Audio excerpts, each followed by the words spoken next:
Howdy, howdy, peeps. How are you guys doing? I had the timer on and I was just like, fuck it. Let's just go right at it. Uh, and today, it's a very special day. Let me show you what are we going to watch before. Chun, chun, chun, chun. We have another Kraut video. Man, I'm a fan. Honestly, I really appreciate Kraut, what he does. I was a fan of his video series. Well, it's not really a video series. Let's not minimize his work. He made a full-on documentary about the history of Mexico and the United States, and he made it like a video where the two histories were linked. And a lot of history about Mexican Americans and Hispanics Americans. It was very wholesome for me. And nobody had done any documentary like that. And since that day, I became a fan. And I really appreciated that you guys recommended it to me because it changed my whole YouTube experience. And I have many viewers from India. I don't know if I have many from Pakistan. I would hope so, but many of them recommended India and Pakistan a continuing story. I do know a little bit, about the history of Pakistan and India. So I was just like, you know what? Fuck it. Let's do it. Let's go right ahead at it. So you guys tell me if the audio is spot on. Maybe should go a little bit lower. The desktop audio also should be fine. Let me just test it. Cars dominate the world of personal transport. All right, so I think it's fine. Maybe a little bit lower. We're just gonna, these are some things, man, that you gotta do when you're streaming. But okay, quality of the streaming seems okay. Stream health seems to be okay.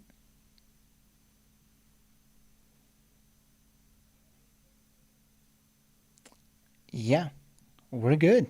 We are good, guys.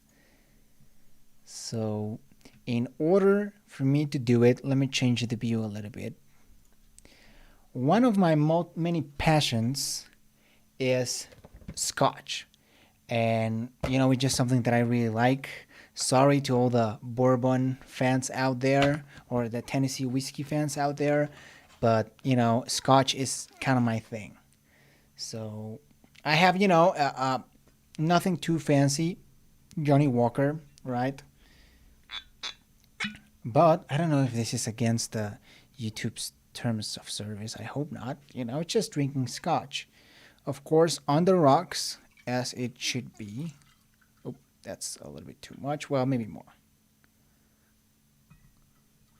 If you are obviously under 18 or 21, if you're in the US, shouldn't drink. I guess my lawyer would ask me to say that. I don't really have a lawyer, Just one of the things people say. But yeah, this is a golden label from Johnny Walker. It's great. It's one of my favorite. Nothing extremely fancy, but it's one of the upper end whiskeys from Johnny Walker, of course. And so here it is. So here is it to you guys because lately you've been really awesome. I've received a lot of beautiful comments, amazing comments. People from all over the world tell me that they like my videos. That is amazing. That's honestly the dream. It's a little bit surreal, honestly, if I'm honest with you. So here it is to you. I also have a little bit of Perrier mineral water, but this is not for the whiskey. I like it on the rocks. This is just for cleaning your palate, and I'm a big fan of Perrier. San Pellegrino is also a great. Shit, my hands are a little bit sweaty. It's also a great mineral water. So, here it is. Clean your palate, perfect for drinking Scotch. So let's watch the video. Let me show you. I think we either have 1 or 0 viewers. So, I guess right now I'm talking a little bit alone by myself. But I'm guessing people will join.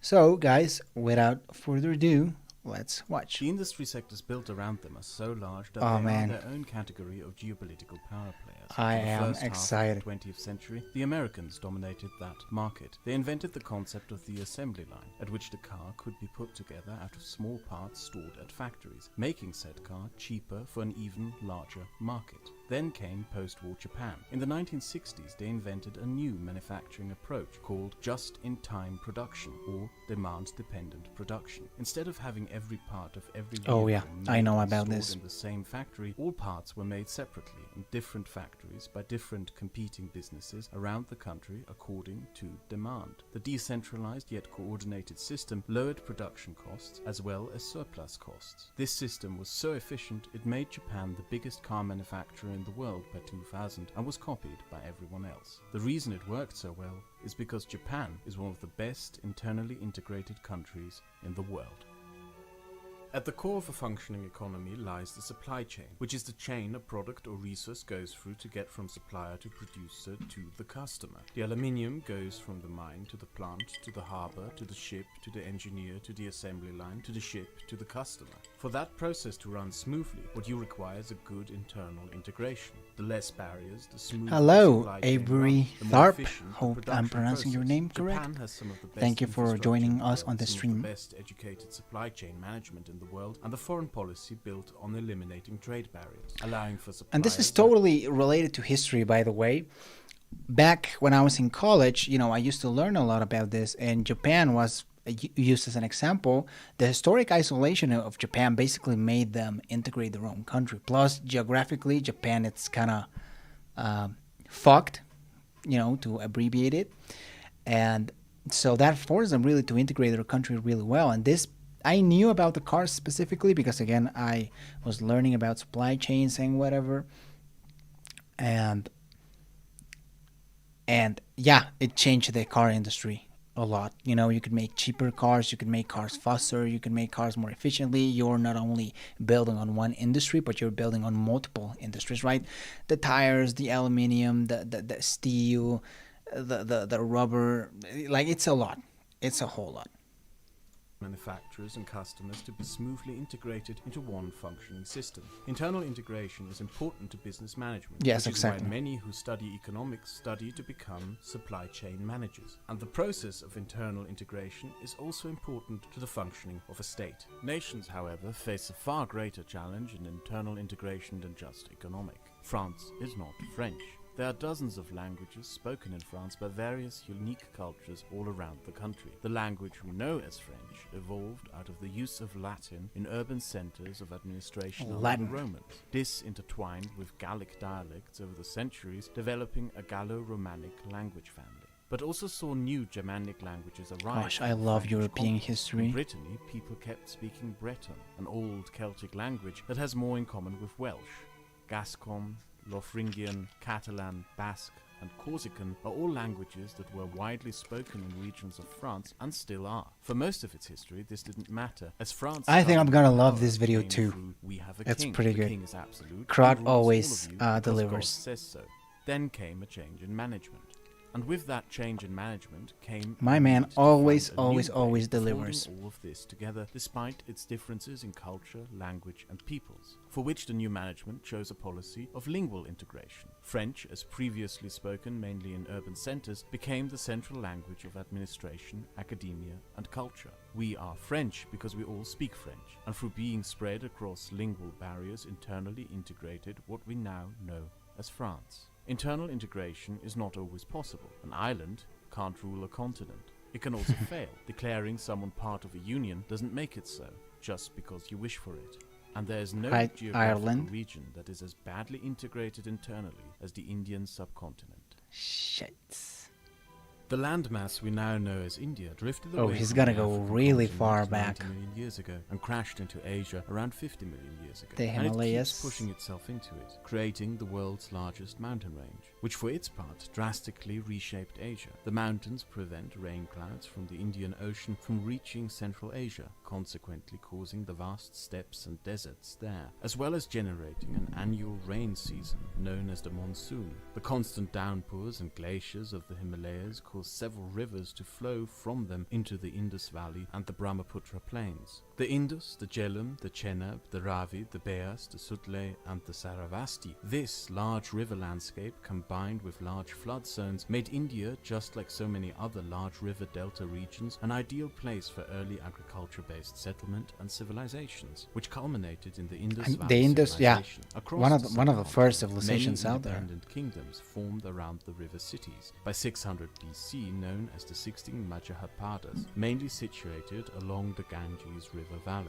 This established a tradition of small local rulers who built small kingdoms throughout the Indian subcontinent, who all competed in trying to expand their influence and power over. You guys are the getting me subcontinent. excited. You guys are What they telling me would that be this is a called good would video. change over the centuries, yet many of their castles still stand to this day, and in many of these castles, the descendants of those kings still live their lives in an India that is now without an emperor or king. Yet the various provinces India of is a India to fascinating this day country, bro. remain in contention with the central federal government. Power struggles between central power structures and regional power centers are common in India's politics throughout its history. And throughout the last 2000 years, ruling all of this, one of the most fertile and rich lands on this planet, became a prospect of such desire Yeah, that many, true. both internal as well as external, tried to take it all. Throughout its history, there were 6 unifiers of the subcontinent. The Mauryan Empire, the Gupta Empire, and the Republic of India were all internal unifiers.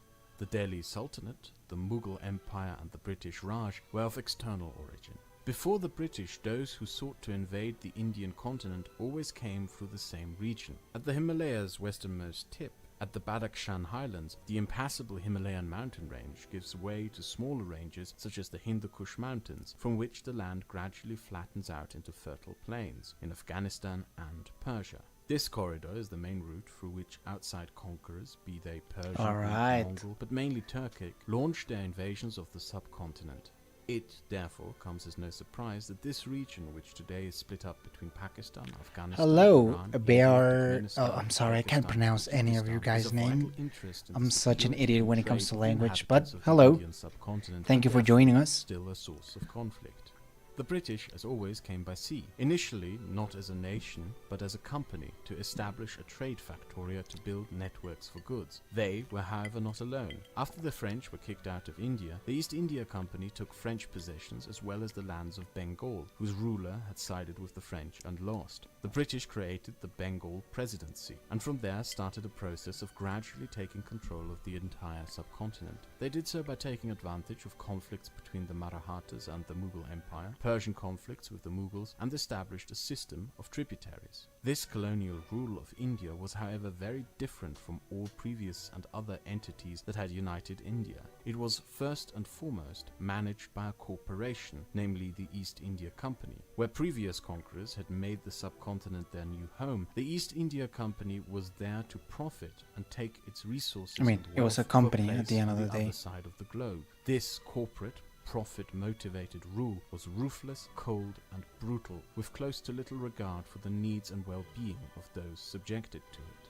The beginning of company rule in Bengal coincided with a famine in the wider region, to which the East India Company did not react with attempting to bring relief, but by raising the company-enforced taxes to ensure that the company profits would still rise despite the crop failures, thereby exacerbating the famine. The profit motive politique eventually led to a rebellion that would bring about the end of company rule, after which the British simply annexed India, made the British monarch its emperor, and established a viceroy. But India still remained first and foremost a colony that existed. Is she Queen to have its Victoria? riches plundered I for guess the so, profit right? of a faraway Or is it land. Elizabeth And that the profit First? motive remained I have deeply no ingrained idea. in how the subcontinent was I governed. think it's In Victoria. 1876, the monsoon failed again, and India was gripped by a famine again. A famine that would end up being so large that it would cost the lives of 5 million Indians. And while it was ongoing, the British Viceroy of India, Lord Lytton, refused relief as he sold the remaining rice and grain. He justified this by Alright, arguing perfect. that the Queen famine Victoria. was part Thank of you. free market forces that were naturally destroying the uncompetitive Indian rural peasantry. It was measures like these that contributed to an already existing widespread resentment towards British rule amongst the Indian public. creating a protest and self-determination movement that also happened to fall into a global era of nationalism and self-determination. From China to Anatolia to Egypt to the Balkans, movements were birthed that generated new identities. And in India, an idea was born that saw India as more than just a subcontinent of different peoples and faiths, but as one nation and one society. Yeah, I get it. Colonization is sad, very sad, and a lot of countries suffer from it, including mine, Mexico, and if you're an Indian viewer, this must be hard to watch as well. Like, I totally get it. I mean, it's no small deal. It's your country being subjugated by foreign During powers. the Second It's not World easy. War, 2.5 million soldiers from the Indian subcontinent found themselves fighting a war against tyranny, from Singapore to Hong Kong, in Egypt, Libya and Tunisia, in Italy, in Ethiopia, in Malaysia and Burma. They fought, suffered and gave their lives in the hundreds of thousands for the freedom of others, but not their own. While their homeland had to endure another famine in 1943. That war fought for freedom made the hypocrisy of a British-occupied India blatantly obvious to all, and the continuation of the British Raj untenable. Internal and outside pressures started to mount on Britain to get out. Oh, But as they got awesome. out of India, they would arguably leave behind some of the worst damage done to the subcontinent. Possibly the worst. I'm happy of to see all some colonial Mexicans here. legacies. At the beginning of the independence movement, the vision that had brought people together was one of a united India. You can see this represented in the flags of the movement. A society not divided by its many cultures, languages and faiths, but one republic for all. That vision was represented by the eventual founder of the Indian Republic, Jawaharlal Nehru. But it is a vision that was challenged by the leader of the Muslim League, Muhammad Ali Jinnah, the eventual founder of the Pakistani Republic. Jinnah believed that in a united subcontinent, the Muslims would as a minority get the short end of the stick, and that therefore the Muslims of India would need their own state. The British eventually agreed to his demands and drew... What I love is they have one of the most diverse subscriber bases out there. But, you know, I'm happy that you guys are here, no matter where you are. And yeah, I was going to say something about the video, but I kind of forgot. lines. Oh yeah, I was gonna ask. You know, I think the stream right now doesn't have any Indian viewers, but they'll eventually watch the video and they'll comment. But how do you guys live this difference? Is it really a big difference between Indians from a Hindu background and Indians from a Muslim background? Is there a huge difference? Is there some sort of bad blood between the two, or is it more of like, well, the difference is not that big? As borders that in retrospect didn't make Mexican much American, sense. They awesome. ripped apart communities, cut ethnic groups and cultures into different countries, and stripped the Sikhs Oh, of not their really. ancient capital and holy Why site. is that? The British were Well, given it's hard. only It's 11 I guess weeks it's to not get easy. out by their government. That hasty, unorganized retreat resulted in abhorrent violence and ethnic cleansings that cost the lives of up to 2 million people and caused the second largest refugee crisis in human history, as 14 million Sikhs, Muslims and Hindus fled into a new country by leaving their home behind. Two visions stood at the end of India's independence, and there were many that came to challenge them. The Republic of India, founded by Nehru, the vision being of a united republic of differing peoples, cultures and faiths, united for common benefit and struggle in one society, a nation in which it would not matter that Hindus were the majority, because the concerns of all would be given equal weight and precedence in a new secular republic.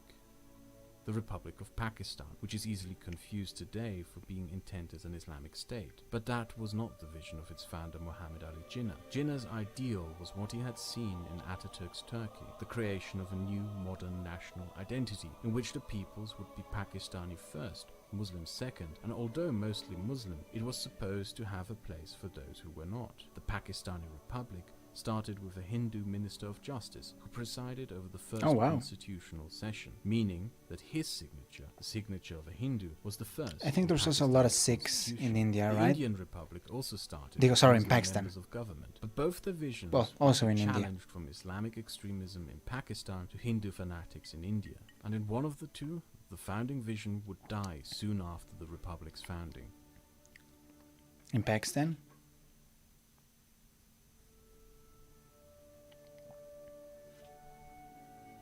Pakistan is an acronym, Punjab, Afghan, Kashmir, Indus, Sindh, and the tan represents Balochistan. It was supposed to represent a unification of all these people into a new national identity, but the name itself almost stands like a metaphor for the disunity of the country. The region of Punjab is divided between Pakistan and India. Punjab is the historical homeland of the Sikhs, and its capital Lahore was the ancient capital of the Sikh kingdom. Lahore was once the most diverse city on the Indian subcontinent, a place known for its culture, wealth and learning. Its Sikhs and Hindus were driven out when the city fell into Pakistan. The scar of the ethnic and sectarian separation and cleansings sits deep in the first letter.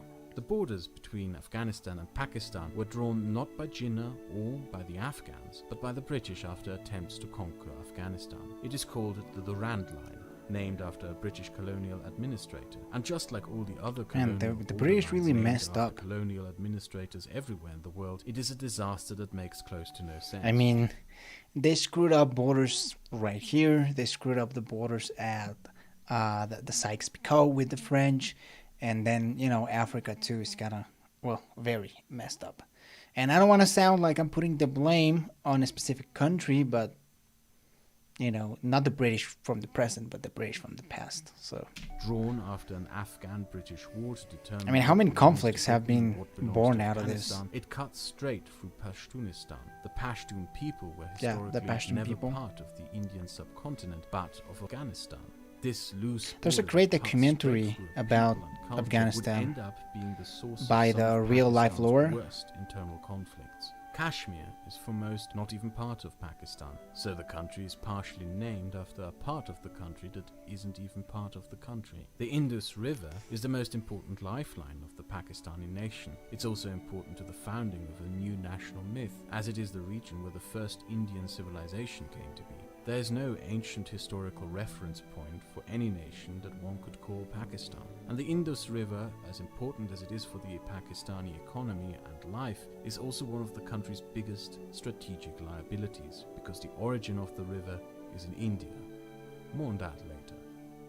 Sindh, just as Punjab, is scarred land marked by the displacement of the Sindhi Hindus and Sikhs, as the historical region is also divided with India, of which the Indian parts are now part of Rajasthan and Gujarat. Balochistan. Balochistan has close to no historical cultural connection to India. The Baloch people, language and culture are Persian Turkic. Historically, the Baloch people were part of the Kalat Khanate, a Turkic Mongol kingdom with a Khan that was part of the Durrani Empire based in Afghanistan. To this day, the Baloch people see their identity and belonging as an independent, self-determined people, and not as part of the 20th century. Yeah, I would agree with that.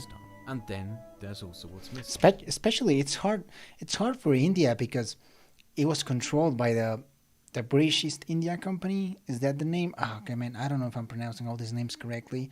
So yeah, profit was the main. It's kind of different from the Americas, for example, where settling your people on another continent was important, but here it's just pure profit. That's why they called India the crown jewel of the empire.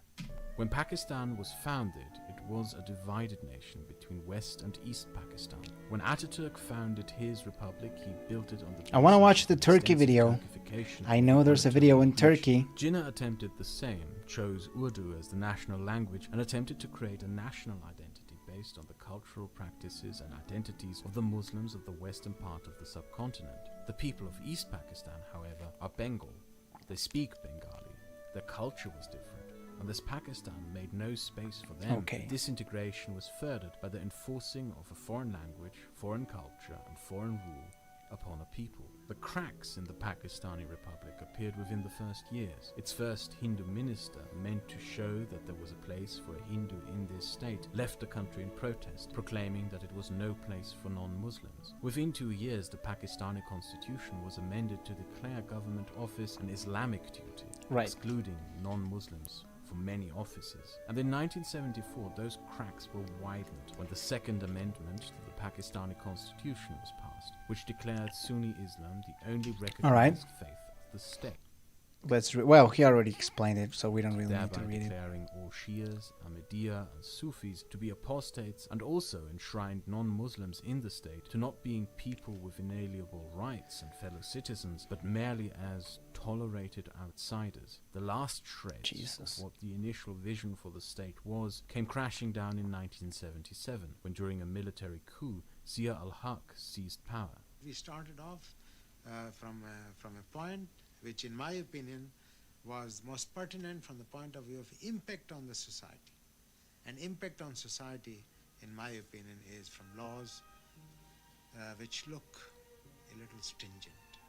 Many people say that the Islamic punishments that you have instituted are in fact barbaric and inhuman, and in fact contravene the United Nations Declaration of Human Rights. All right, so this is interesting. No, I would say that these punishments are just right. They're not barbarian. They're not against the human rights. But how can you say that, sir? because I give you, because there are these serious punishments like stoning a man to death, chopping off a hand, or the lashes.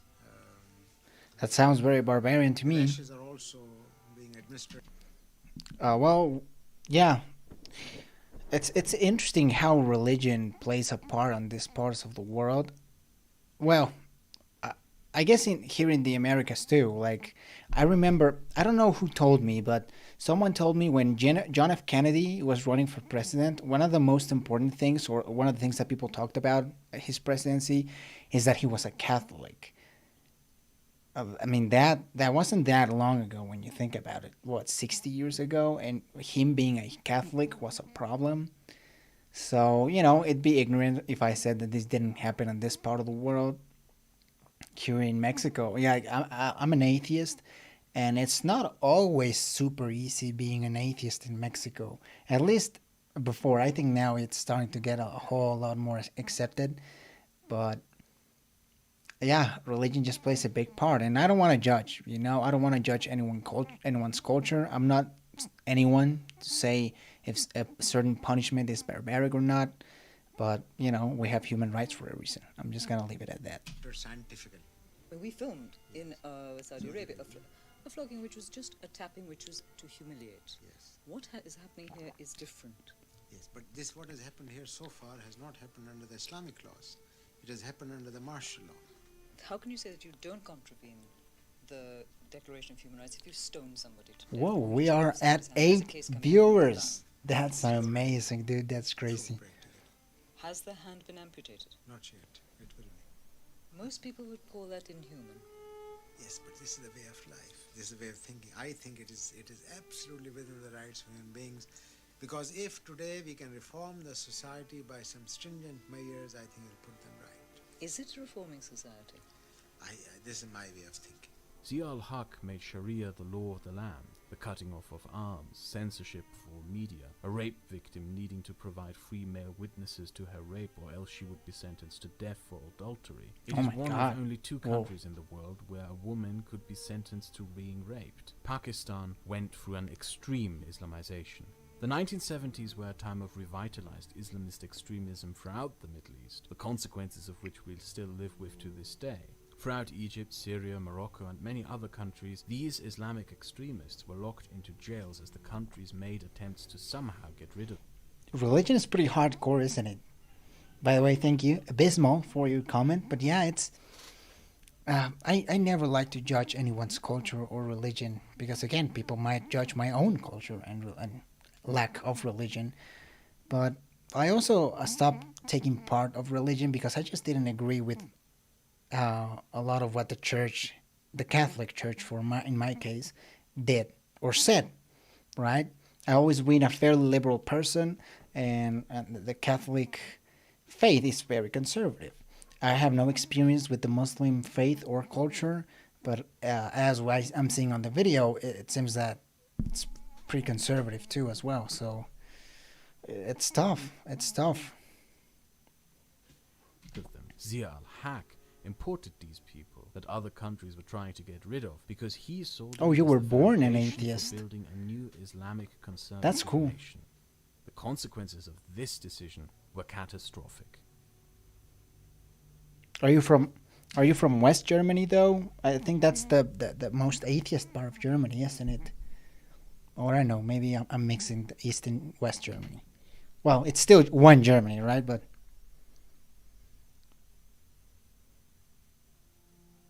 India's post-independence journey was also filled with struggles to maintain its founding vision. The legacy of a caste system, religious differences and fanaticism, and deep inequality between rich and poor were its main struggles. From independence to 1990, India went through 4 big anti-Muslim riots and massacres. Hindu nationalism frequently challenges the founding vision of the republic. During the 1980s, the Sikhs found themselves to be the victims of anti-Sikh riots throughout the country. East The Germany, deep-seated okay. inequality between rich That's and the more poor could atheist not be one. leveled through extensive social programs, and India to this day plays roughshod with Oh its my God. environment and consequently the safety of millions. But throughout all of this, India is a place where Muslims became presidents, billionaires, and influential members of a society in which fundamentally they are legally recognized as equals. 20 years after the anti-Sikh riots that killed thousands, a Sikh would become prime minister. We should not forget, even as the current harmony is being challenged Great. by a revitalized That's wholesome. political force of exclusion, discrimination, and bigotry, that unlike Pakistan, the vision on which the Indian Republic was built has prevailed. India still is a secular republic, as long as they can keep it. Secularism rules. The favorite political pastime on the subcontinent for the past 70 years has been to try to undermine and harm your neighbors. Pakistan and India fought 4 wars. Both countries constantly try to undermine each other. Both countries are nuclear powers, and the subcontinent is currently the most likely source That's for a scary. nuclear war.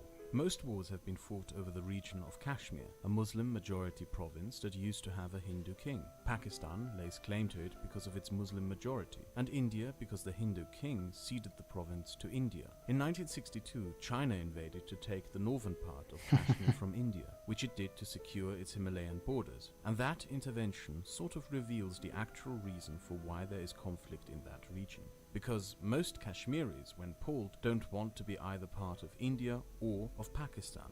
They want independence. And all parties in this conflict simply ignore this because Kashmir is a key element Oh, of the China. subcontinent's tradition of the politics of antagonizing each other. The Indus River is the single most important geographical feature of Pakistan. It's the country's lifeline, its fresh water supply, and the backbone of its agriculture. I guess we'll see. Maybe there will be a new religion out there.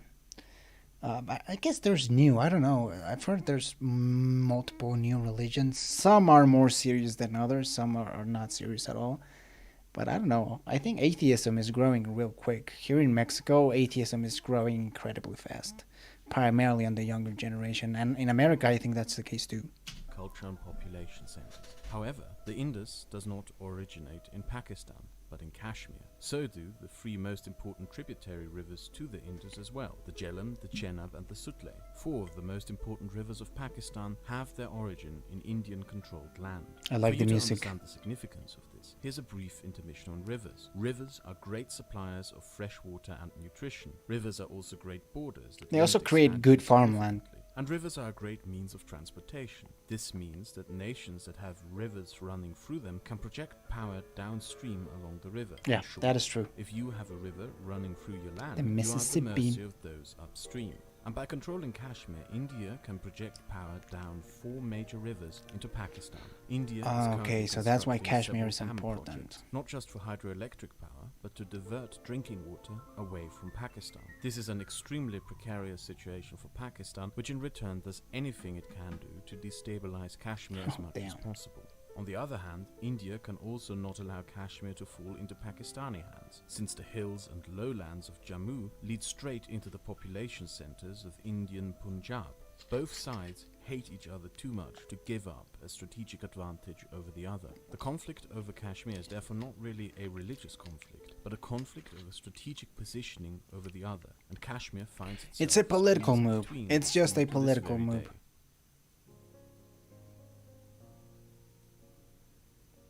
The previously mentioned disparity of identity between East and West Pakistan developed into an ever-heating tinderbox throughout the 1950s and 1960s. Yeah, let's not which forget about eventually grew Bangladesh. into open war and the worst atrocity of the Indian-Pakistani conflict. The West Pakistani attempt to force their culture, language and dominance over East Pakistan over 2 decades had the exact opposite effect. The people of Bengal doubled down and identified more and more with their culture and language. A movement of educated young people started to emerge, demanding increasing autonomy or possibly even independence, questioning how a country split in two over such distance. This never works, man.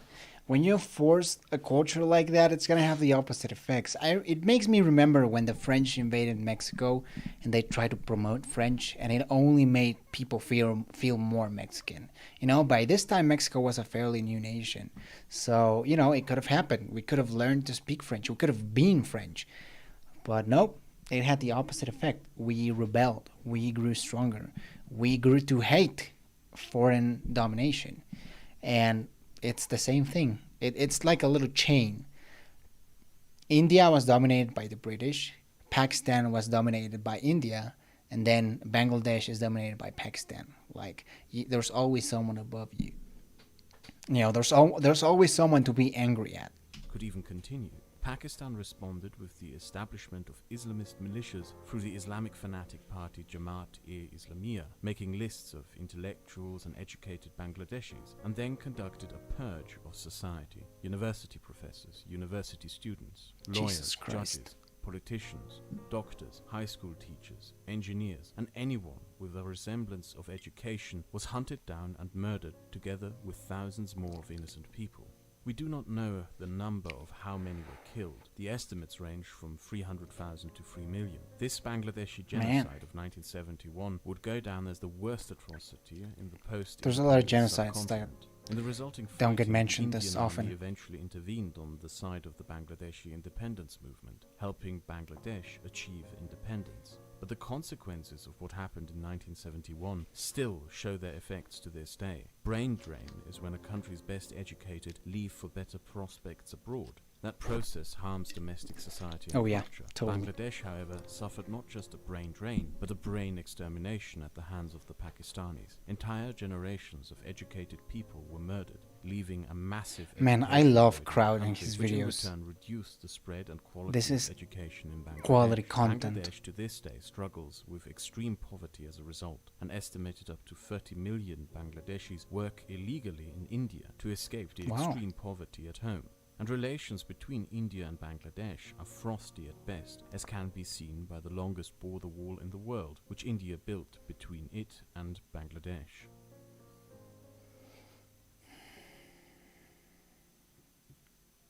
You guys are right. This is pretty sad.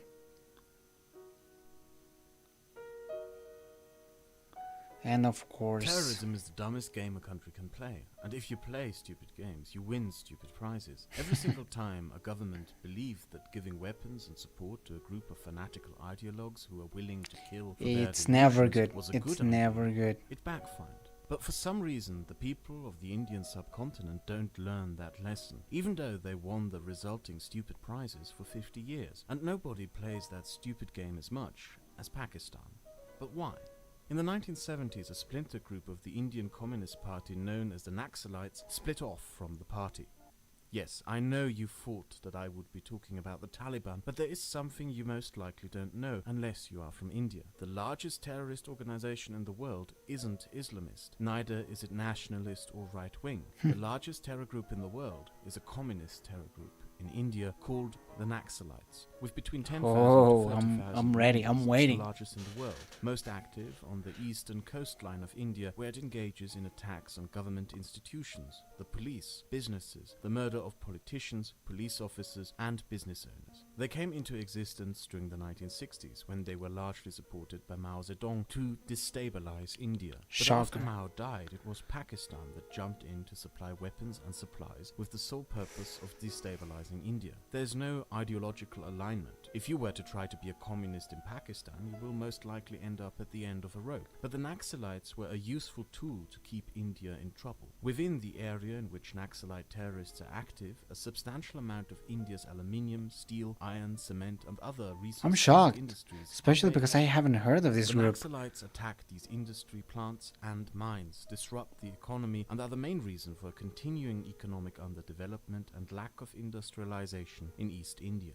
Since the 1970s, the Pakistani intelligence service, the ISI, has developed into an organization That's specialized badass in logo. the use of foreign armed groups and terrorist organizations to disrupt and sabotage the ambitions of Pakistan's rivals. As much as you may hear of similar CIA, KGB, FSB, Mossad, and Revolutionary Guard activities, none of them come close to what the Pakistani ISI has done and accomplished in this field of secret operations. Which is not to say that India didn't try its hands at such. During the 1970s, it provided support for a nationalist terror group in Sri Lanka, the Tamil Tigers, who wanted an independent state for the Tamil people. India did this because Sri Lanka was building bridges to India's Cold War rivals, and India wished to bully Sri Lanka back into its sphere of influence. However, there are also Tamil people in India, who with Tamil Tiger support soon started backfires. India and even assassinated an Indian prime minister. Oh shit. Again, play stupid games, win stupid prizes. Killing a prime minister? That's pretty hardcore. Afghanistan. When oh we look shit. at the Afghan conflict, we often do so from the Euro-American lens, but Yep. it is a good idea to take these glasses off. This conflict is far older than the Soviet invasion of Afghanistan. It's also worth reminding ourselves that even though the Americans provided weapons and money, they gave them to the Pakistani ISI. And it was Pakistan who took these weapons, created the Taliban, and gave the weapons to the Taliban. But why? Was it really just to get the Soviets out of Afghanistan? No. Afghanistan's relationship with Pakistan has been cold since the beginning. As soon as Pakistan declared independence in 1947, Afghanistan engaged in a policy of trying to destabilize Pakistan. It allied itself with India and supported insurgents crossing into Pakistan to destabilize it. The reason is the before-mentioned Durand Line, Pakistan's western border that cuts through cultures and languages without making any sense. The Pashtun Afghanistan people. never recognized that border. Afghan leaders have considered much of West Pakistan, especially Pashtunistan, to actually belong to it, and on occasion even laid claim to Balochistan. Throughout Oh. the 1950s and 1960s, They want that sea access, Afghanistan baby. frequently attempted to incite secessionist rebellions in Pakistan and even conducted military incursions. And that conflict worsened when the Afghan kingdom was replaced by a socialist republic allied to the Soviet Union, because the Soviets supported Afghanistan's claims to Pakistani land. This is when Pakistan decided that it had to destabilize Afghanistan, and it did so by training and sending Islamist insurgents years before the Soviets invaded Afghanistan. The I mean, didn't Osama bin Laden got killed in Pakistan?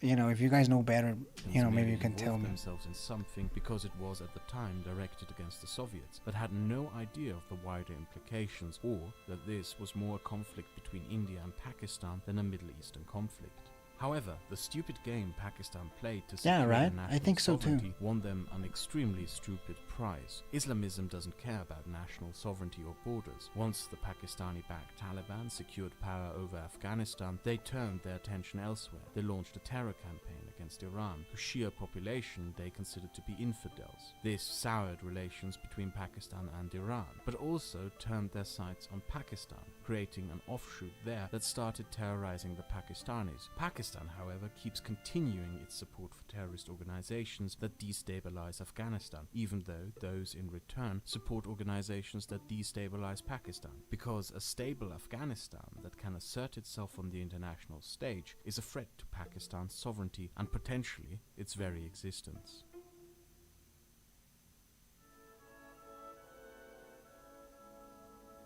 One of India's biggest ambitions beside an internal integration through highways, railroads and security is to find a way out. It wants to become a big market, producer and leader with global recognition. And to do so it has to find ways out into the world. One of the things it needs to do most is to feed the increasingly high energy demand of its growing population. Renewable energy should be an option, but even Guys, though we India are makes promises 10 on that sector, concurrent it mostly viewers lags at this behind. moment. What it therefore craves We the did most it. is natural This is gas us. and oil.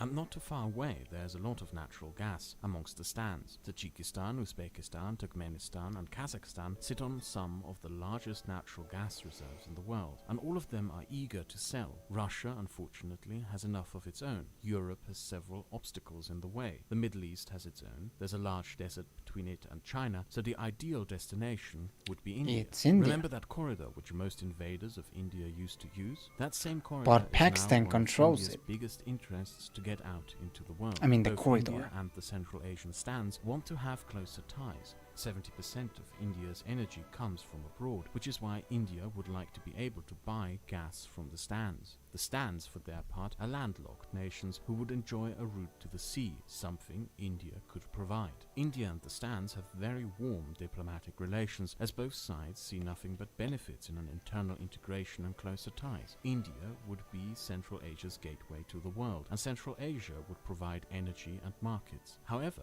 someone stands in the way of that common dream. A gas pipeline, rail track and highway connecting the two regions would have to go through Pakistan and Afghanistan, which Pakistan has consistently made impossible, even though Pakistan itself would be set up to profit from such an arrangement. On the other side of the subcontinent, there would have been another source of energy. Burma has some of the largest natural gas fields in Southeast Asia. Both countries quickly agreed to build a pipeline and a trade deal. However, this time something else came in the way. The pipeline would have gone through Bangladesh, to which Bangladesh agreed. When a pipeline goes through a country, that country deserves regular payouts in transit fees by both the recipient and deliverer to the pipeline. And because Bangladesh is a poor country, it negotiated for a high transit fee that caused the project to fail. Rather than trying to smooth the situation out by offering economic relief and agreements to Bangladesh, India instead proposed an enormous large pipeline that would have gone around Bangladesh. The consequent constant year-long tedious haggling eventually was too much for the Burmese, who instead made a deal selling their gas through a pipeline to China. In many ways, this failure to agree serves as an example of how India treats Bangladesh like a poor house, and how these two countries that could both profit from a closer integration of trade and agreements fail to do so. And on the other side of the subcontinent, it shows how deep the conflicts in that region go for India and who has what interests where. As Pakistan continues to control and shut down that corridor, there will be increasingly more potential for conflict in that region. Which leaves India with only one other way to get out and seek more influence in the world. The ocean.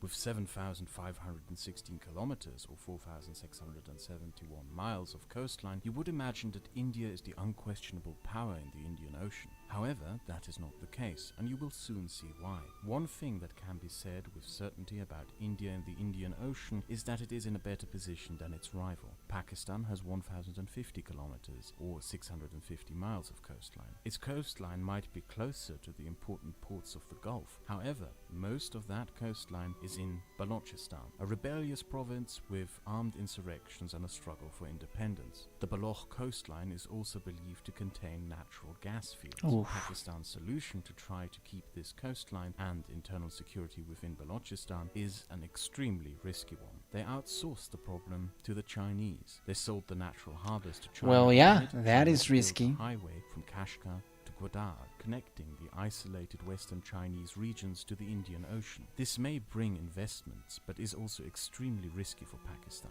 as it makes China continuously invested and interested in the security of the region. If China is invested in the security of that region, the population may resent. You know, when China gets involved, who is to say that China will always side with the central government in the they future. want to get If the their Chinese cut. harbour in Gwadar becomes more important than the needs of the Pakistani government, China might be okay with Balochi separatists as long as they don't touch the Chinese harbour. India, meanwhile, is trying to outfox them both with treaties with Iran to build ports, highways and possibly even pipelines into Afghanistan through Iran. But back to India. For it, control over the Indian Ocean is not only vital to its security interests, but essential to its ambitions of becoming a superpower. To the west lies the Arabian Sea, to the east lie the Straits of Malacca, which lead to the South China Sea. This connects some of the largest global trade routes in the world between the Middle East, Africa, Europe, to Southeast Asia, Northeast Asia and Australia. Half the world's trade in oil is conducted on Indian Ocean sea routes, and the total value of all trade conducted on the Indian Ocean routes probably lies in the trillions. And most of this trade goes through a place that has for a very long time been ignored. Sri Lanka is of similar geopolitical significance as the Strait of Hormuz, the Malacca Straits, or the Suez Canal. However, for decades nobody cared much about that place, as it found itself in a decades-long civil war with the Tamil Tigers that nobody wanted to get involved with. The Tamil Tigers would open fire on ships that came too close, so most maritime trade networks went far around Sri Lanka. However, now that the civil war is over, Sri Lanka is back in the limelight, and free countries are lining up for its favor and to try to move it into their own Good sphere. old US of A. China already built a harbour there, but the crown jewel in what Sri Lanka has to offer is a little-known place called Trincomalee. Trincomalee is the third largest natural harbour in the world, as well as one of the deepest harbours in the world. This means it is one of the few places in the Indian Ocean that can be used as a submarine base. Add to that the fact that it lies at the convergence of 4 out of 7 of the world's most important trade routes, and you have the attention of every major power that would like to have a base there. Sri Lanka may at first seem to be in an enviable position, where everyone would like to offer it whatever they my can back to its hurts. friend. But Sri Lanka also has to be careful to not be taken advantage of. The geopolitical interests of free powers collide in this region. Indian, Chinese, and American. For the Americans, the region is vital to its interests in the Middle East, as it is the Pacific Fleet that is used to secure American interests in the region. As such, the Americans have a large military presence in the region and have to continuously secure safe passage for its Pacific Fleet into the Indian Ocean. And the Strait of Hormuz, yeah. There's a great documentary in Nebula. Again, I think it was also made by Real Life Lore. And, it mentions the conflict between Iran and the US with the Strait of Hormuz. So, as you can see, if America could have a midway base, if Sri Lanka accepted, which I think they just changed their name, isn't it? They're not called Sri Lanka anymore. I don't know. You guys can tell me. Want to control the Indian Ocean. As such, they are building ports and navy bases throughout the region and managed to get a head start over the Indians. The Indians, for their part, have recently stepped up by increasing investment in Sri Lanka and by building its first foreign military bases. The Indian Navy is also being steadily increased and built up as India pursues the role of being the dominant power in an ocean named after the subcontinent.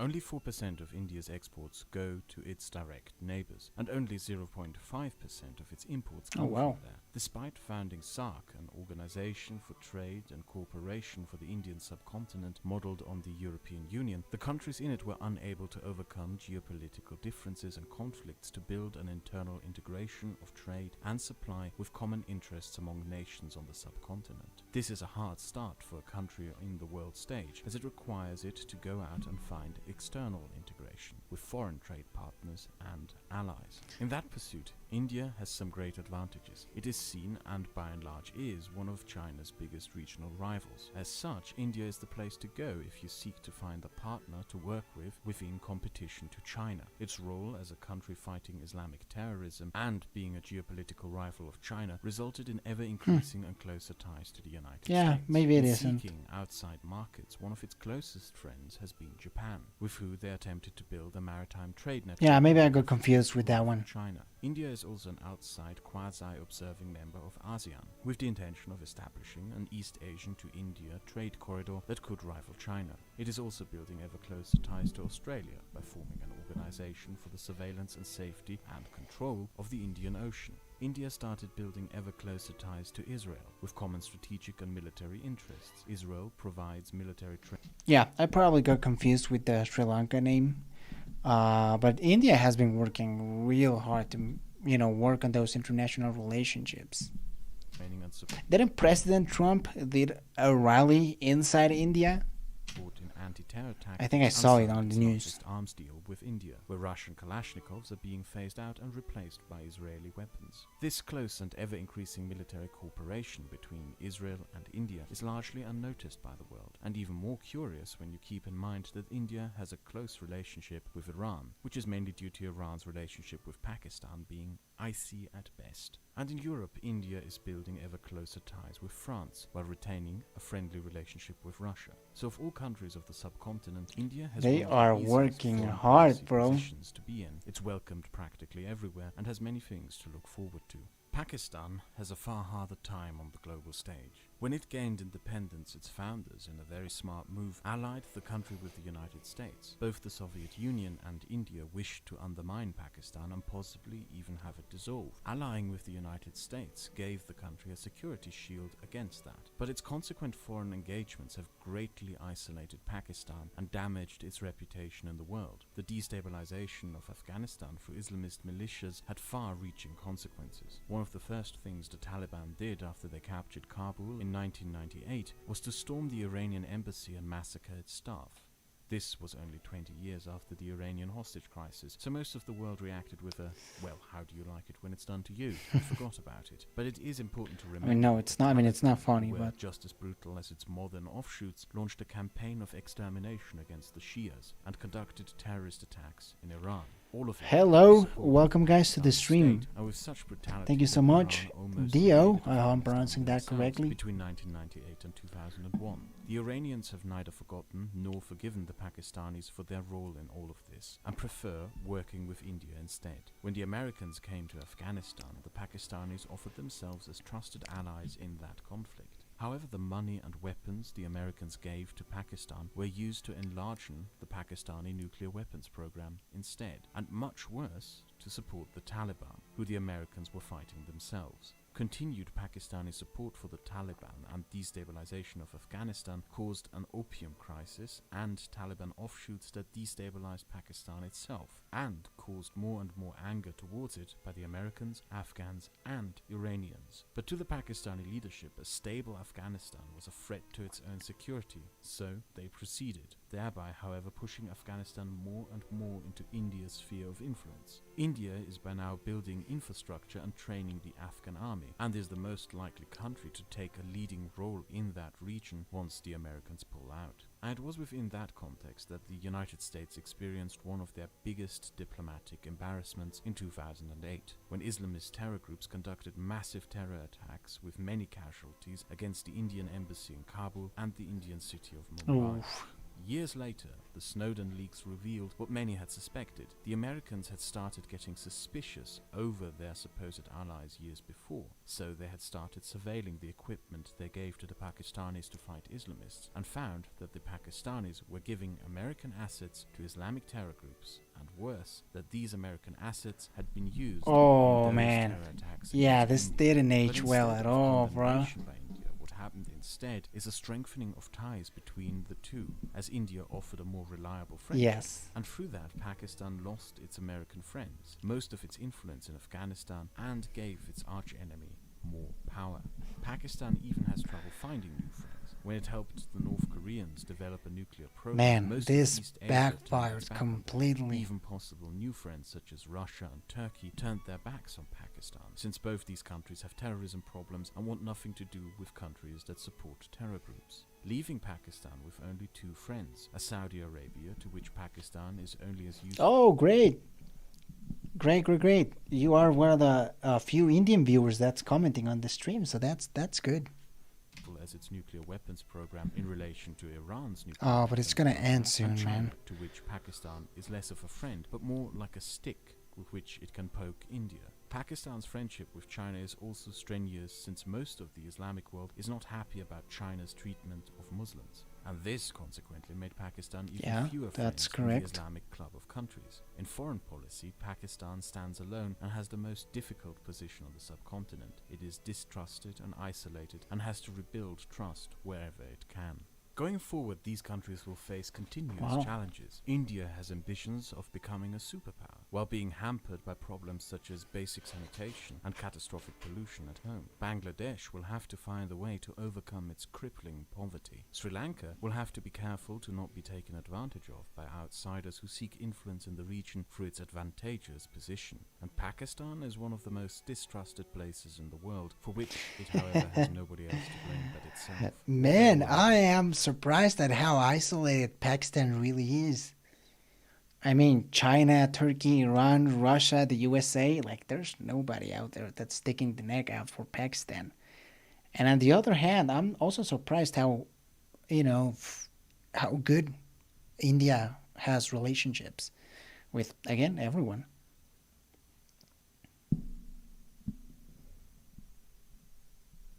I could imagine that, yeah.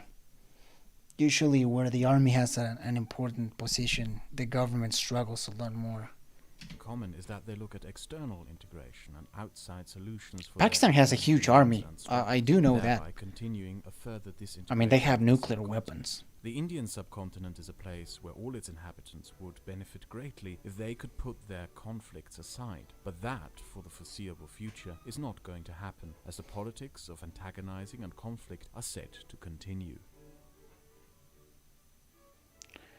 No, it's over.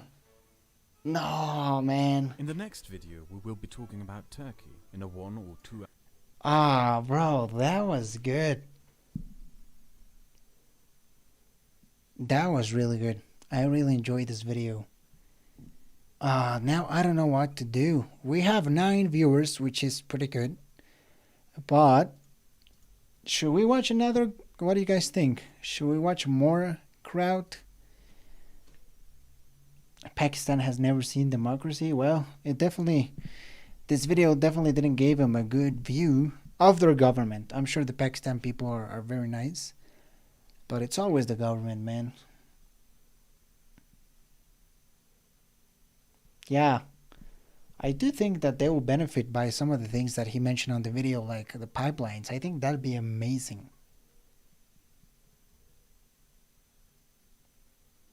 Yeah, that's right. I was also thinking about that. You know, the whole Taliban thing definitely puts things into question, you know? That's why it's important to learn history so you don't repeat it. Yeah, the video didn't age well. It's the irony, right? And man, I'm sure it didn't taste well for America. And Joe Biden's presidency, poof, got absolutely hit hard by the Taliban takeover. I'm not gonna say whether Biden's good or bad. I'm honestly positive about him, but man, it was a hard hit.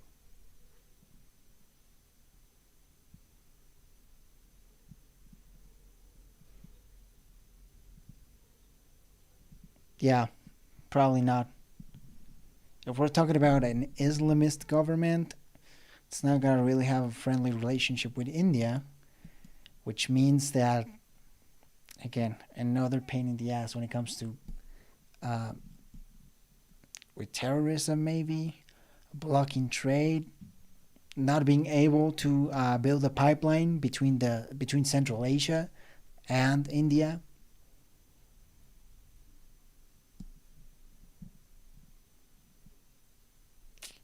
It's complicated stuff, man.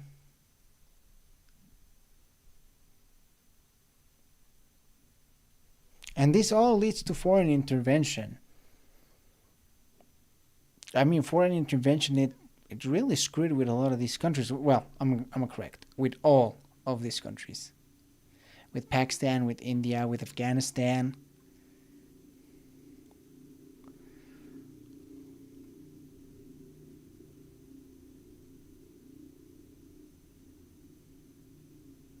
Man, it's all a house of cards at the end of the day. It's tough, man. Let's see what else Kraut has to offer.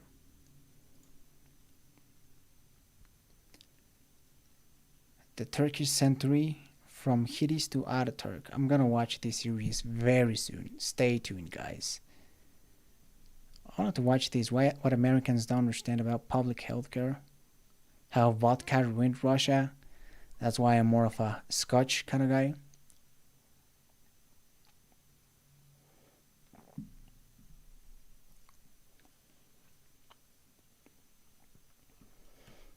I'm really interested on how Afghanistan now it's going to rebuild its international relationships.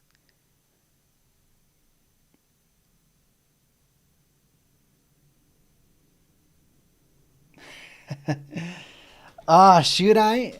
I don't know, man. I'm gonna have to do the thumbnails. You know, as you can see, I did on Photoshop this one so I could watch it. But damn, I really want to watch it. I'm excited about the Turkish series. This one has 1.5 million views. My man did a very good job at here. It has more than the Mexican-American border. We could also watch Trump's biggest failure. But yeah, ah man, I would love to do it, but let me think. Let me think for a second if I should do it or not, because it's I have to do the thumbnails.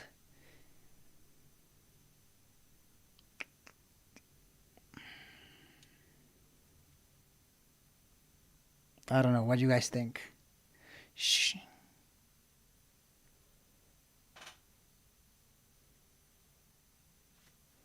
By the way, look at the early videos that he has. That he has.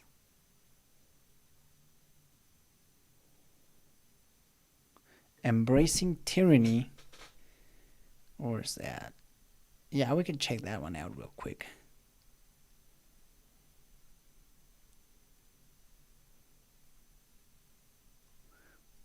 Oh, embracing tyranny to own the libs. Yeah, let's go. Let me just change the title.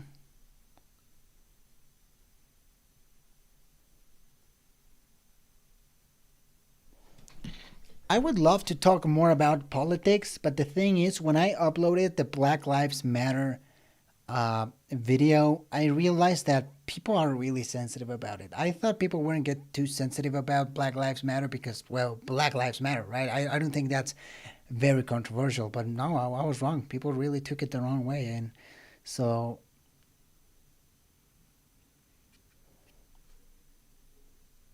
yeah, let's watch this one and see what do we think. I wish I could talk more about politics. I really do, but I don't think people are ready for that.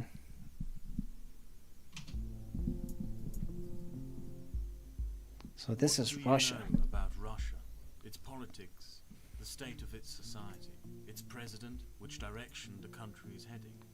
Throughout recent months, I was watching old content of mine and streams I appeared on as a guest, with the intention of finding out just how much my political views changed. I got stuck with this live stream that happened 3 years ago. I appeared not knowing the topic after being sent the invite, the topic being Russia, its president, its government, and the relation of Russia with Europe and North America.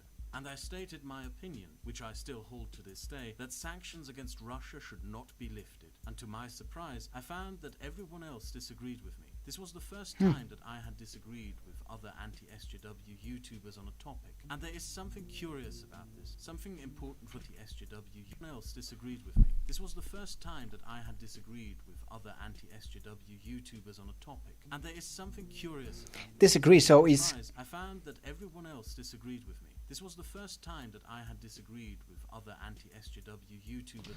So is Kraut politically like anti-SJW? I really wonder. I thought that Kraut was more of a liberal type of guy. Is he like a centrist? I don't think he's a conservative, is it? He doesn't sound like it, but maybe he is. I don't know. On a topic. And there is something curious about this, something important for the end of this video, namely, why would you even consider viewing and coming to a conclusion on an issue as complex as Russia through the lens of an obscure and mainly online and American social issue? Yeah. Let's go further back to another moment. Between the years of 2014 to 2017, topics and news stories are generally covered in this YouTube sphere like a conveyor belt. A news headline appears is... I think that's a result of YouTube, isn't it? Because my views politically have also changed widely. And again, I'm not trying not to talk a lot about it, but I've been, on the whole spectrum. Oh, wow. So he started as an anti-SJW. Wow, that's interesting. I'm very into political YouTubers as well, so it's controversial stuff, man. Controversial stuff. I'm just gonna drink. And then channels move on to the next conveyor belt issue. On this conveyor belt, there were two topics that I abstained from covering. That being when footage emerged from Russia of female protesters getting beaten up by riot police, and when Sweden announced a feminist foreign policy. The footage of female protesters mainly made it into these awful SJW feminism wrecked BTFO compilation videos, or was uploaded to YouTube. Man, I hate those videos. Well, I mean, they were fun. funny. General attitude being that those Russians actually have a better idea of how to deal with these people than we do. The Swedish feminist foreign policy was of course an ideal headline to grab, add some Oh man, catchy Stefan slogans, Molyneux. laugh a little, and then I consider think he what got to do. banned from I YouTube. abstained from these topics because I knew what was actually going on. Russia has for years been plagued with an enormous domestic violence problem. To give you a measure of comparison, in the United States, a country with twice the population, an average of 11,000 women become victims of domestic violence each year, with there being 1,800 domestic violence murder victims. In Russia, a country with twice the population, an average of 36,000 women became victims Oh, of man. domestic violence every year, with 3,000 being Damn. involved in domestic violence homicides every year throughout the 2000s. By 2013, the number had risen to 9,000 Oh, women murdered by their shit. partners every year.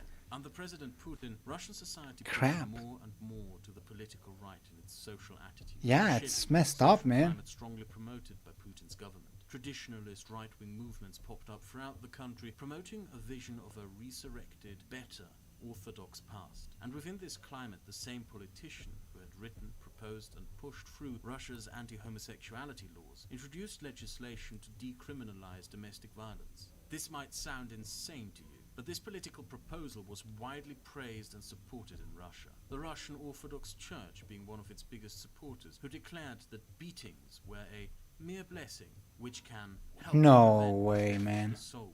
Protests against this legislation were met with the We were same talking about violence religion. force Y'all with which remember? The Russian government treated all protests. All of this came to a head in February 2017 when the Russian parliament passed the proposed legislation with only one parliamentarian voting against it.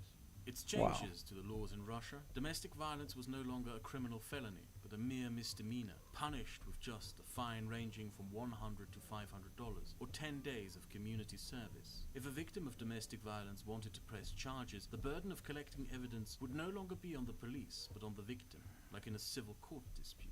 If there was no evidence of physical damage, police were no longer required to even file for a criminal misdemeanor charge, let alone a felony. And police in Russia are no longer required to answer emergency calls reporting domestic violence. In effect, This Russia is- legalized wife beating in 2017. Yeah. Wow. And from February 2017 to 2019, the already bad situation in Russia took a turn for the worse. You know, let's look this for what this is. This is basically, you know, legalization of beating up another human being.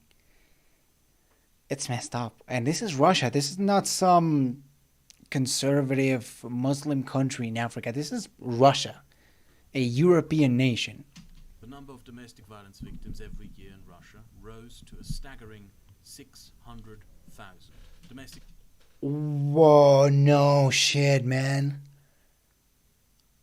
600,000? Whoa, man. What the fuck? Shit. No, it's not even funny, man. Like, it's messed up. Real messed up. violence now happens in 1 out of 4 Russian families. Wow. 72% of Oh, man. calls to women's national helplines Oh, are not man. passed on to the police. 40% of all violent crimes happen inside families. 67% of all murders are linked to domestic violence. And 12,000 women are murdered by their partner every year. Some estimates put the number as high as 15,000 or even more.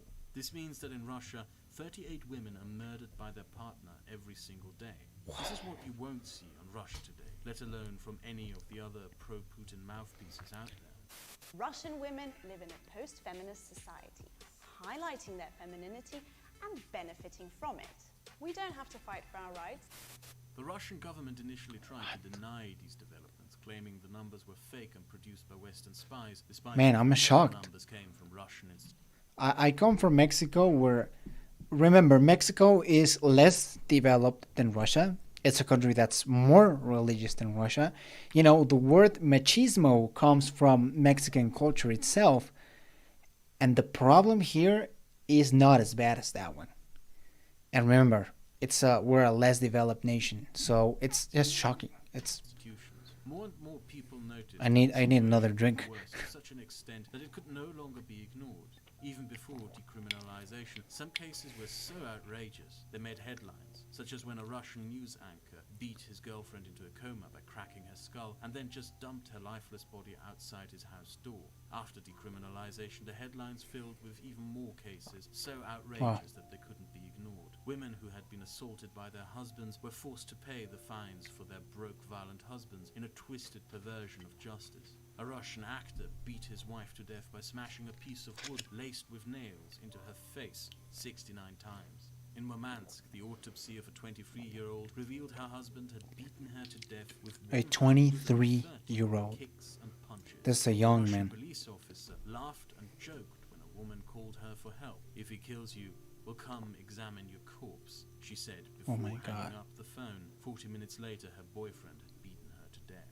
And one of the most shocking cases was that of Anastasia Ovsyannikova. Her boyfriend would beat her on a regular basis, but not enough with that. He would then take his phone and film her bruised and battered body as she would sob and beg him to stop beating her, then sent those videos to his friends or posted them on Russian social media with comments like, "I know how to keep my woman under control." After she tried to break up the relationship, he dragged her out of a cafe and savagely beat her for several minutes in public without anyone intervening. After he filmed what he had done to her, she fell into a coma and died of her injuries a week later. By late 2018, opinion polls showed that 49% of Russian women believed the most dangerous place for them was their own home.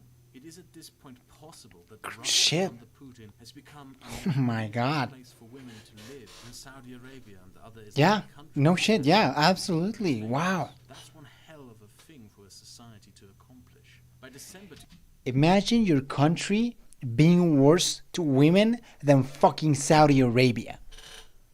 I mean, it's insane, man. This is Russia. This is a country that's part of Europe. This is supposedly a modern society.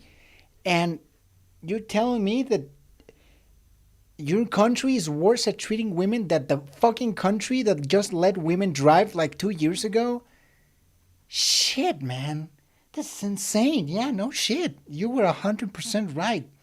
I am shocked to the bones. God damn. 2018 and early 2019, the domestic Wow. violence rate in Russia became so bad that even the Russian government that almost never admitted to any wrongdoing, let alone mistakes, had to publicly admit that decriminalizing domestic violence had been a colossal Wow. mistake. The Russian government is currently trying to lower domestic violence by playing TV ads about how bad it is. No steps, however, have been taken to recriminalize domestic violence. Instead, the politicians who pushed for the decriminalization of domestic violence are now seeking to ban abortion.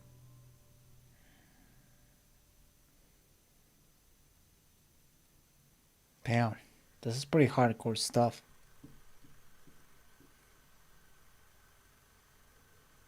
The Russian women you saw protesting in the wrecked feminism compilation videos were not blue-haired SJW brats demanding a safe space. Oh, yeah, no, Ordinary absolutely women not. from across Russia who throughout recent years have been vocally protesting what has been happening in their country and what was being done by their government. And the Swedish government's feminist foreign policy, you can read beyond the headlines and will find that it is a policy that is in large a reaction to events in Russia and even directed at Russia. Think of the Swedish left-wing government and its domestic policies what you may. Fact is, it is one of the few governments that actually bothered to condemn events and developments happening in Russia and even decided to do something about it.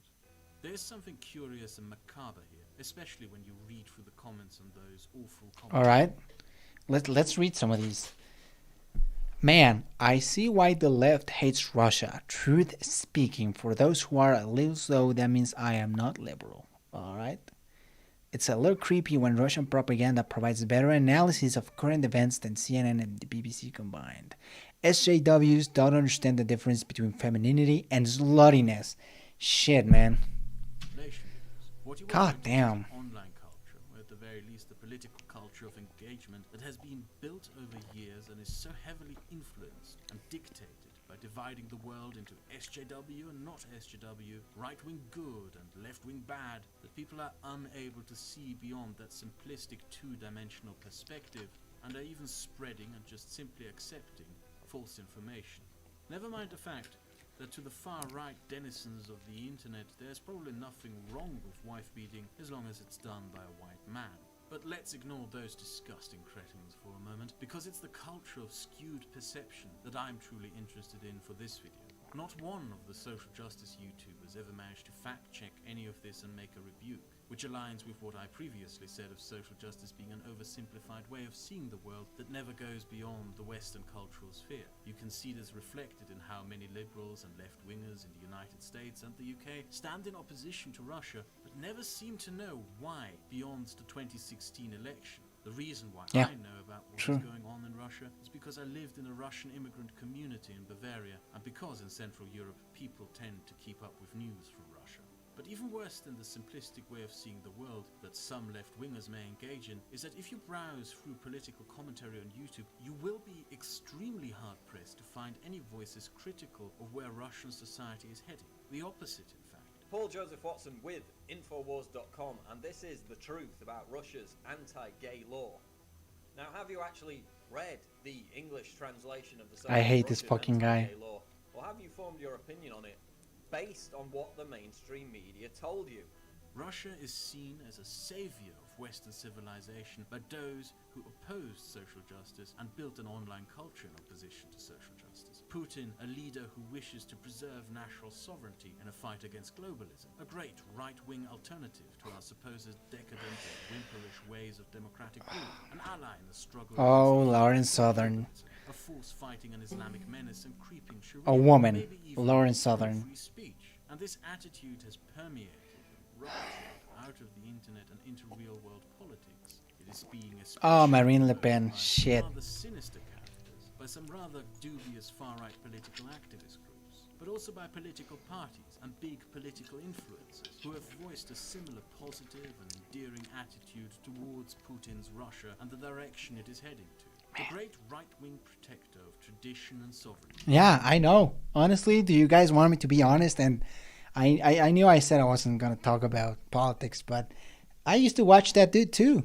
Like, I used to watch that dude too. And all of them, you know, all of the very right-wing conservative commentators. Now, there's nothing wrong with conservatism, but I think a lot of these people take it way to the extreme. And if you haven't figured out, I am a fairly liberal guy. I am pretty liberal, in fact.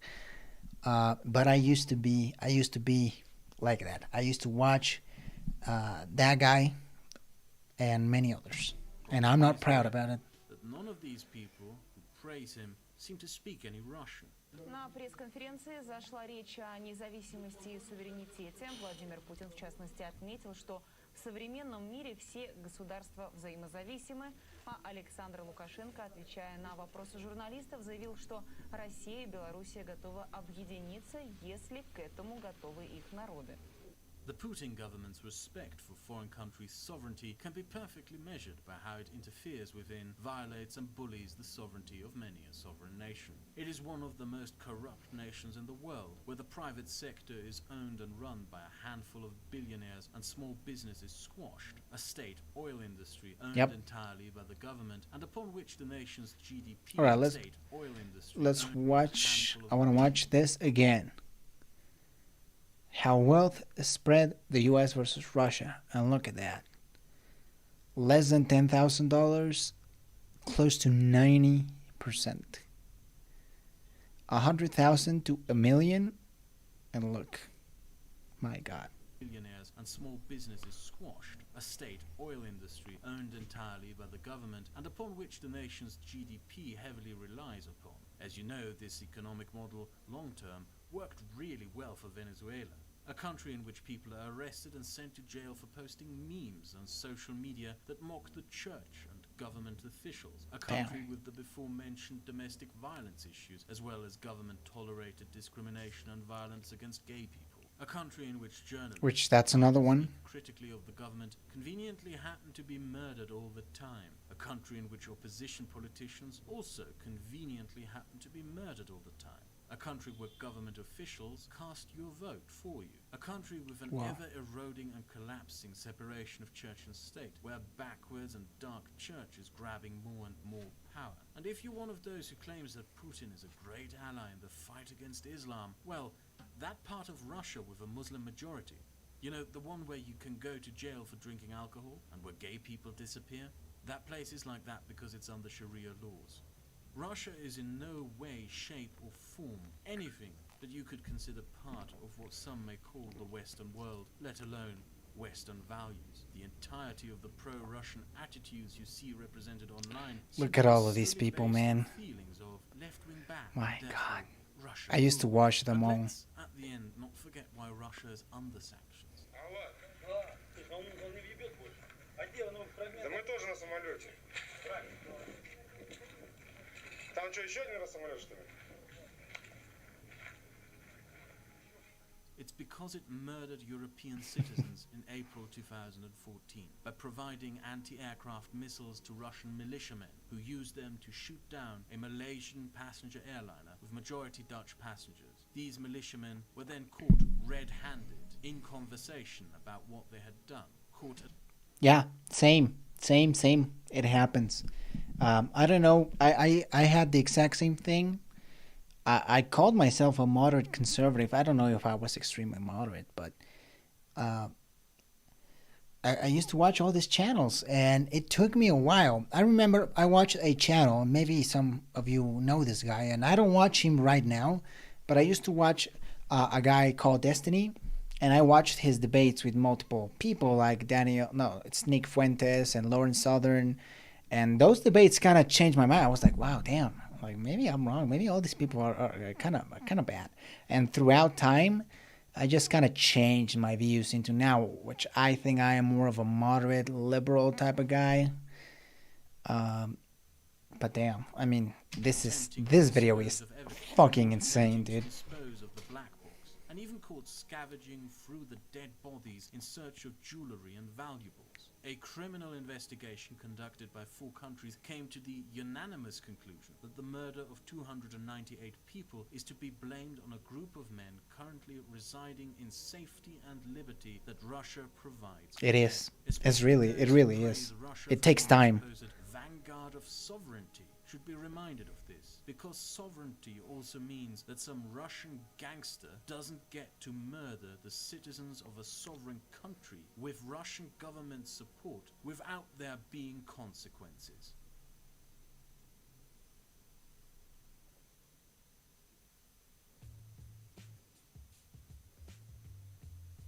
Whatever stands at the end of this video is something to do with the attitude and ideology that has developed on this sphere of the internet over the past couple of years, which has made an acceptance. Yeah, bro, absolutely. I'm atheist, 100%, man. Attitude and delusion, the idea that the world's politics and the political spectrum.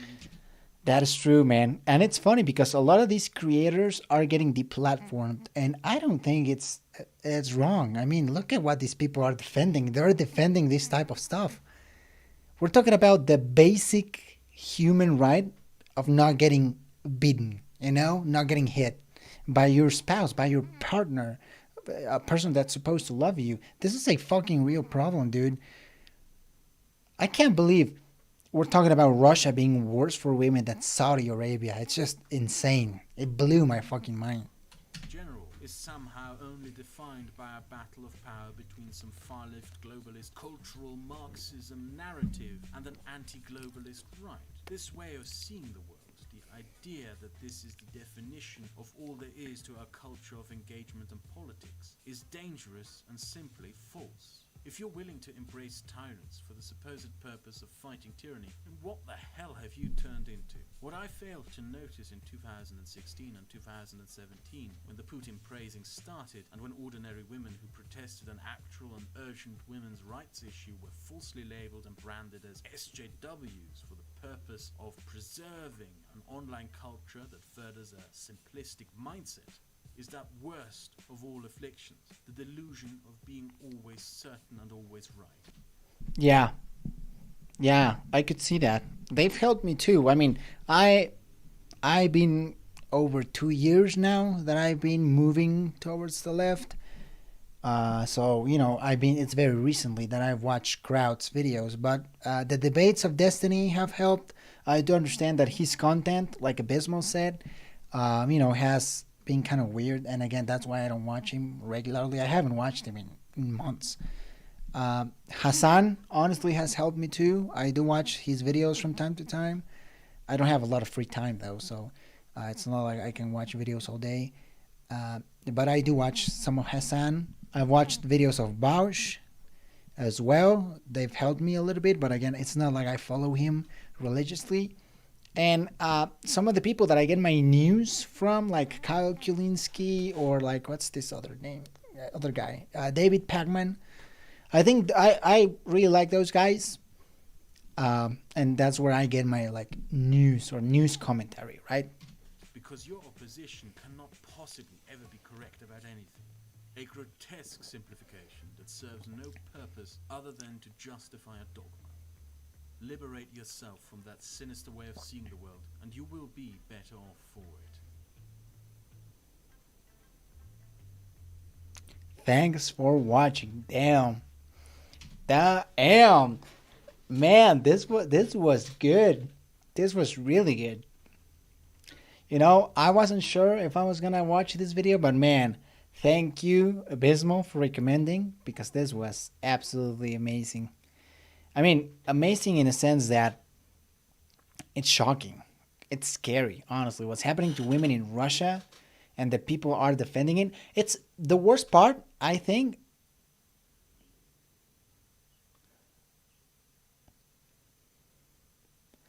Hello there. Welcome to the stream. I'm glad that people are still watching.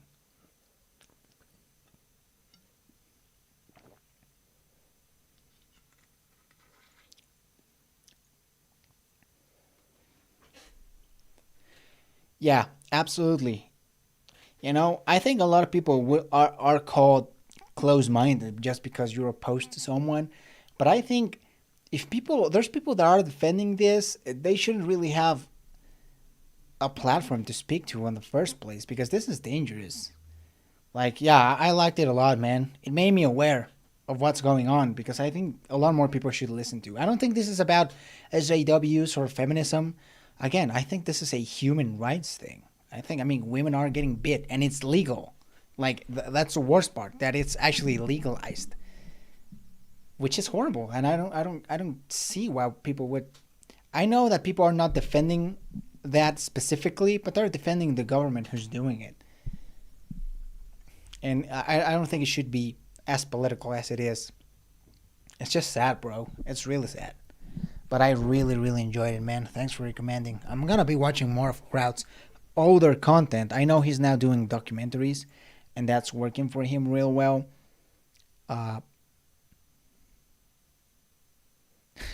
Look at the first comment.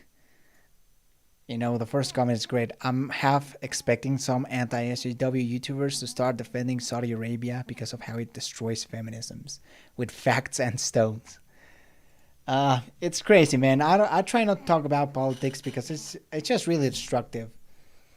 And I want to keep my videos as far from it, because I know conservative people that are just really good ass people, man. But at the same time, I have my own opinions, and I've got to share it from time to time. And maybe I should. Maybe we should try to make the world a better place. Jesus, but this was absolutely eye-opening. And I think we should be hearing more about this. I don't know. What do you guys think about the video? I'm just talking and talking. But shit, man. I didn't thought there was going to be such a huge problem with abuse in Russia.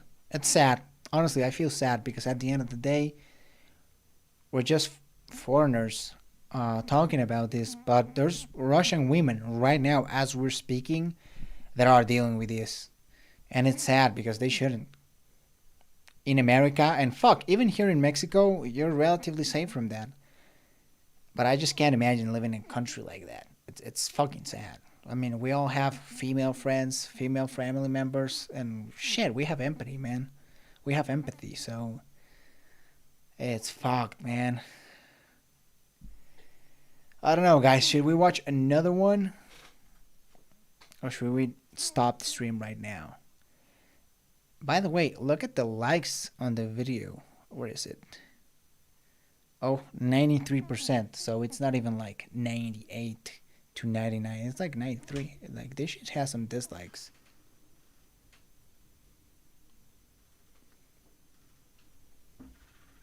All right, yeah, let's watch another one. Let's watch a short one because I've been streaming for a while and I gotta get back to work.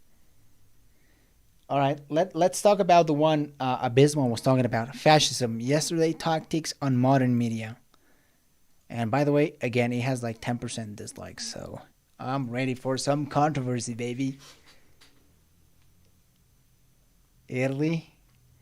In the play that is Italy's story of the 20th century, there are two chapters of such significance that they are known beyond the boundaries of the Italian social and cultural sphere. Its descent into barbarism, followed by the fall of the barbarians. And on the stage at the beginning of the first act, there is a sequence of events that fascinates me as it speaks volumes of the nature of fascistic political movements. Oh, shit, yeah. That's true. Oh, shit, I'm so sorry. I forgot, man. I had too much whiskey. I am sorry about that. There we go. Now it's good.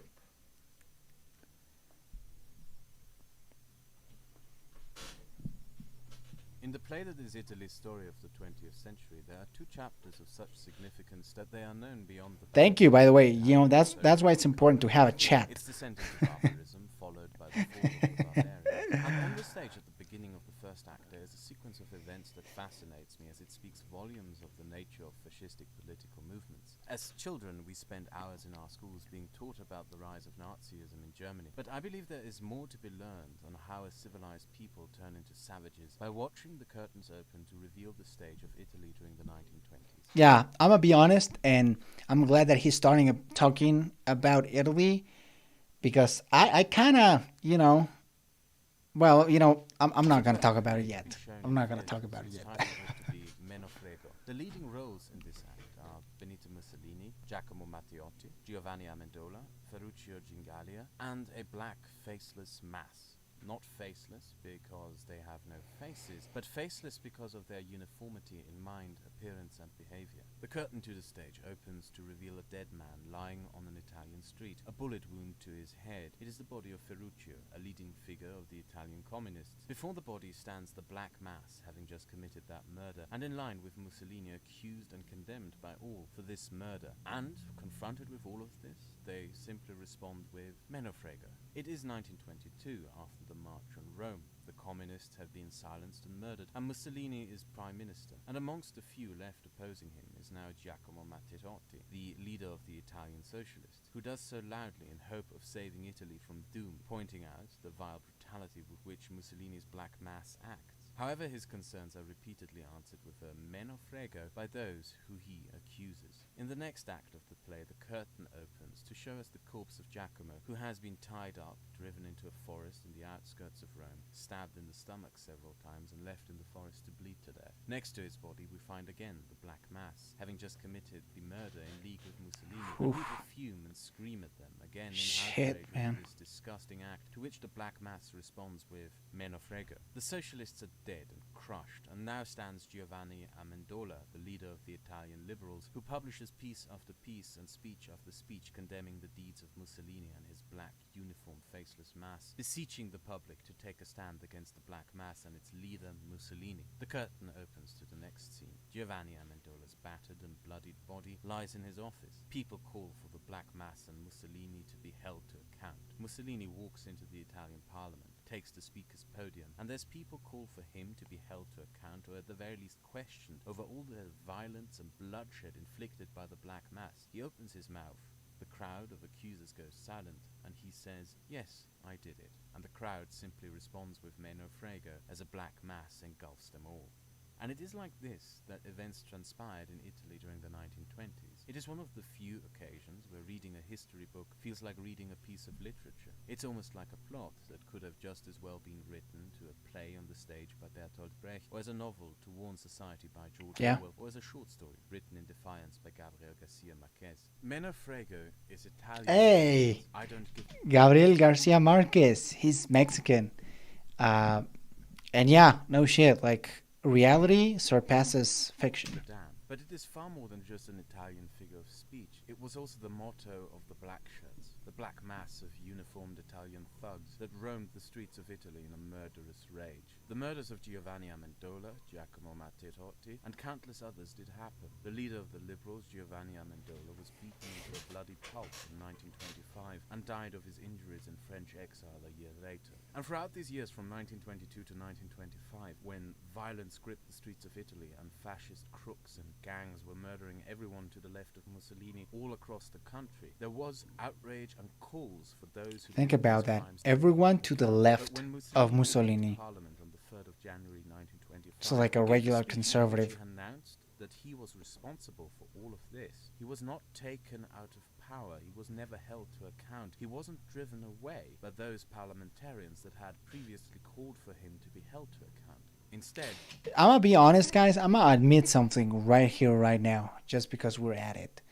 At one point in my life, I used to believe shit like this. Like, I used to, especially Benito Mussolini, because he would talk about the former Roman Empire and the people who descended from the Roman Empire. And now I am, genetically speaking, mostly Spaniard from Spain. So I'd be like, yeah, hell yeah, man. We're the descendants of the Roman Empire. And that's wrong, and I'm embarrassed to admit it. It's just it was just a phase, and I'm away from those beliefs.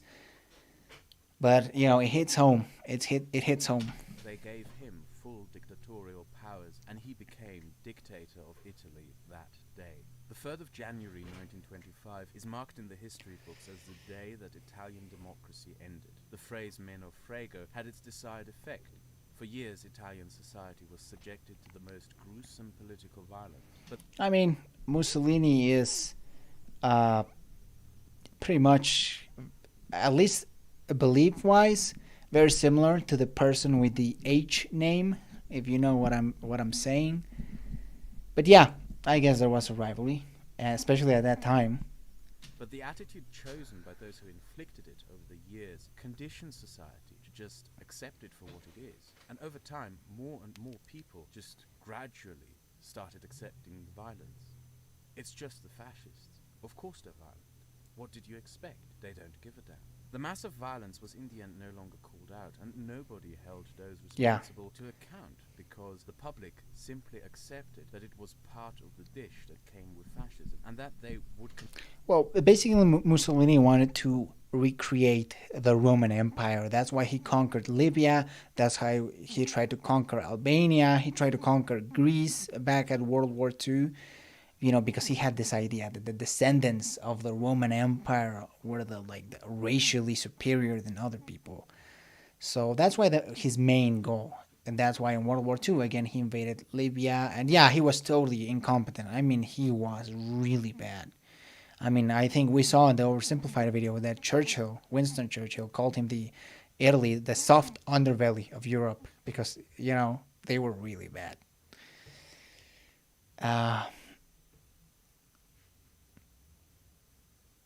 It's cool. I mean, I don't know about you guys, but I was just a young, well, not that young, a late teenager, and you think that stuff's cool. I mean, the militarism, yeah, like you mentioned, the uniforms, the schools, the symbols of fascism. You think that's sort of cool and like, yeah, I'm a bit different. And again, I believed in stuff like that, in fascism, really. continue murdering people, no matter how many and how often would tell them that they are amoral. So maybe it's an age despicable, thing. and vile. So in the end, the remaining parliamentarians, the king and the public, simply didn't give a damn anymore and accepted their thuggish rulers simply because they were thugs who kept getting away with it. So the violence was called out, it was condemned, but because the thugs Oh, kept really? engaging in violence, and because of that, people simply adopted it to be the new social reality. Many have probably at one point in their lives read or heard that famous poem by the German pastor Martin Niemöller called And Next They Came For. As important as the lessons to be learned from that may be. All right, let's read this. First, they came for the socialist, and I did not speak out because I was not a socialist. Then they came for the trade unionist, same thing. Then they came for the Jews, and same thing. Then they came for me, and there was no one left to speak for me. That is true. That is true, and that's why I, all these anti-SJW videos are kind of dangerous, but I don't know. I'm not talking about it. And good. I'm glad that you came out of those beliefs. It's never late, and it takes a lot of guts to admit that you were wrong.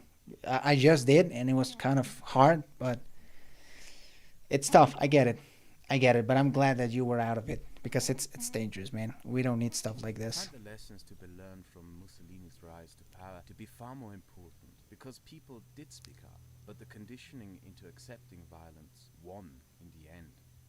It is low, gradual conditioning of the Italian people into accepting the unacceptable, into gradually accepting murder as just another... I mean, yeah, it was gradual.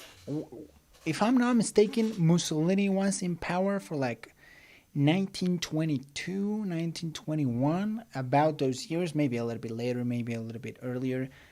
So it was very gradual, and that's what's dangerous about it. In fact, Benito Mussolini started out as a socialist and then changed his mind to become a fascist. Respond with, Menofrego, when you see me do harm to others. For me to succeed on my sacred mission, I do not need you to jump aboard and sign up to fight for my secret mission. I just need to condition you into no longer standing in my way. And when, on such a sacred mission, the values that hold a society together are nothing but a hindrance... all right.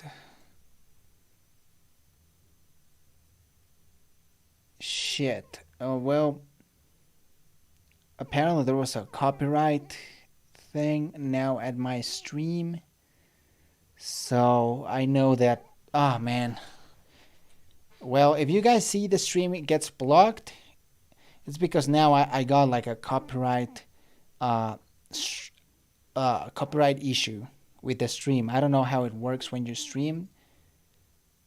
Yeah, I got a copyright strike at the stream. So if you guys see anything that's blocked,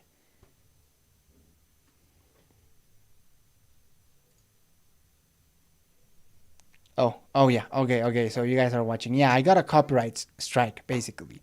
I don't know if it's the audio, the music, or Krauts video itself, but if you see the stream, it gets blocked, it's because of that.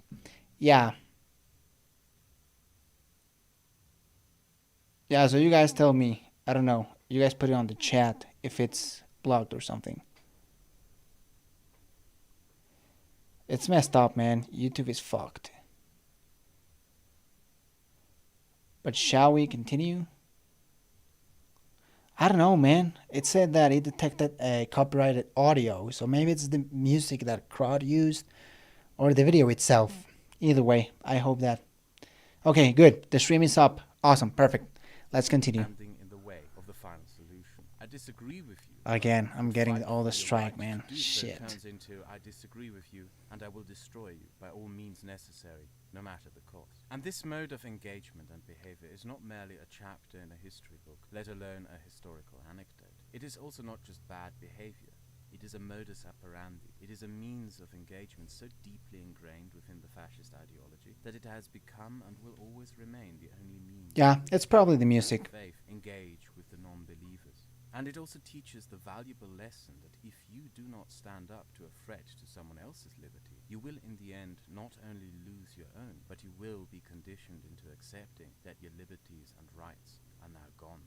I visited the concentration camp Mauthausen at its memorial garden in November 2017 before I was driven off the internet by people who didn't want me to make videos like this one. In 1943, Mussolini's government collapsed after a series of embarrassing defeats by the Italian army and navy to the Allied forces. After the collapse and the surrender of Italy, the Germans, previously proclaiming to be allies of Italy, swiftly invaded and occupied Italy and subjected it and its people to a brutal occupation, during which all those who resisted this foreign fascist occupation were deported to Mauthausen, the camp that I visited. Italian Jews were mainly deported to Auschwitz, but other Italians, priests, cobblers, tailors, army officers, politicians, laborers, and everyday people whose crime it was to oppose German occupation were brought to this place in northern Austria and murdered.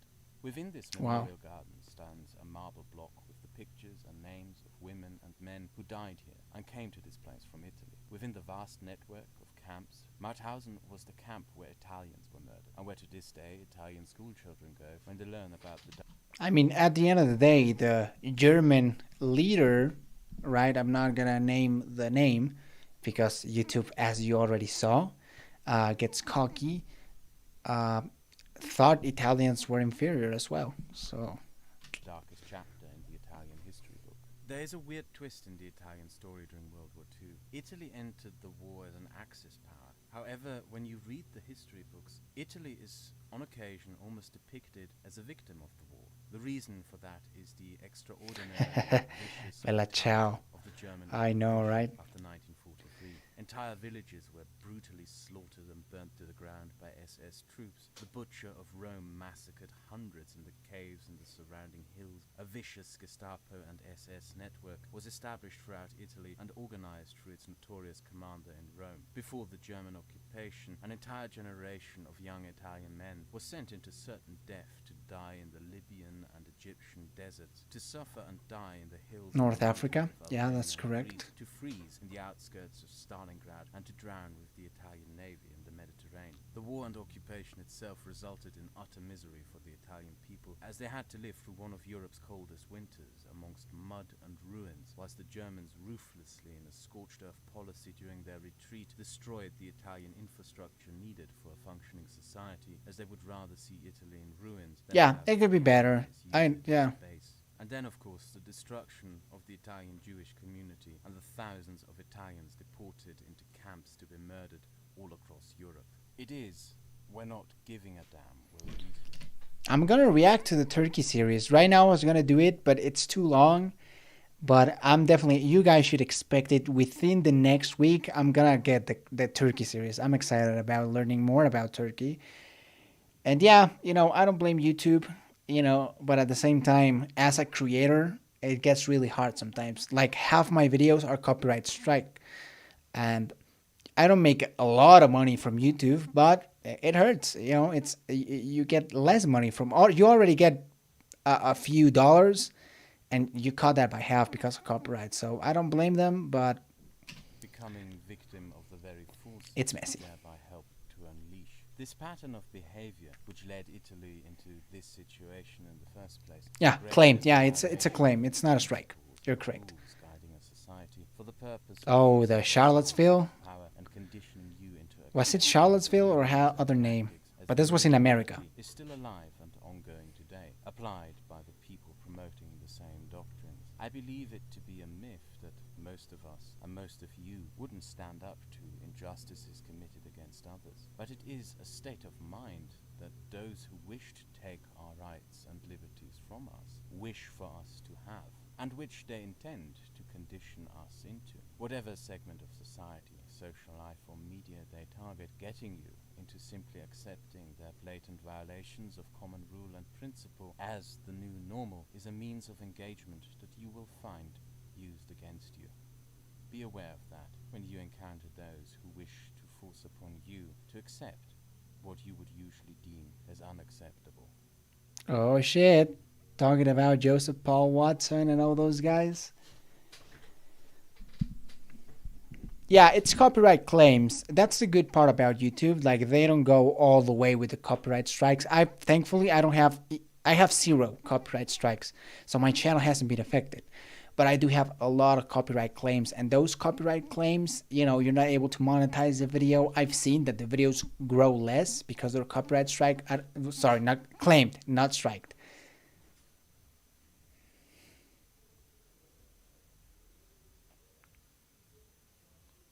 Honestly, do you guys want me to be honest? Like, Trump presidency as a Mexican really scared me.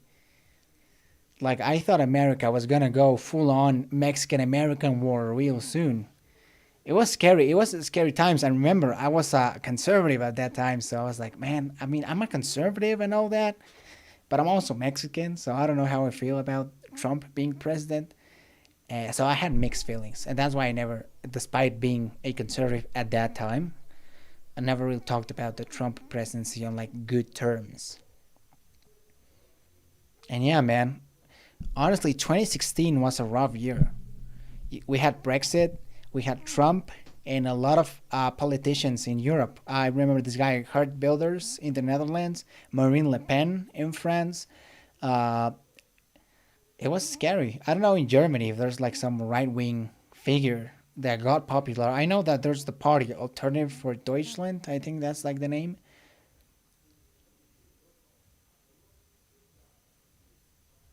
Yeah, I thought it was gonna be a modern movement too.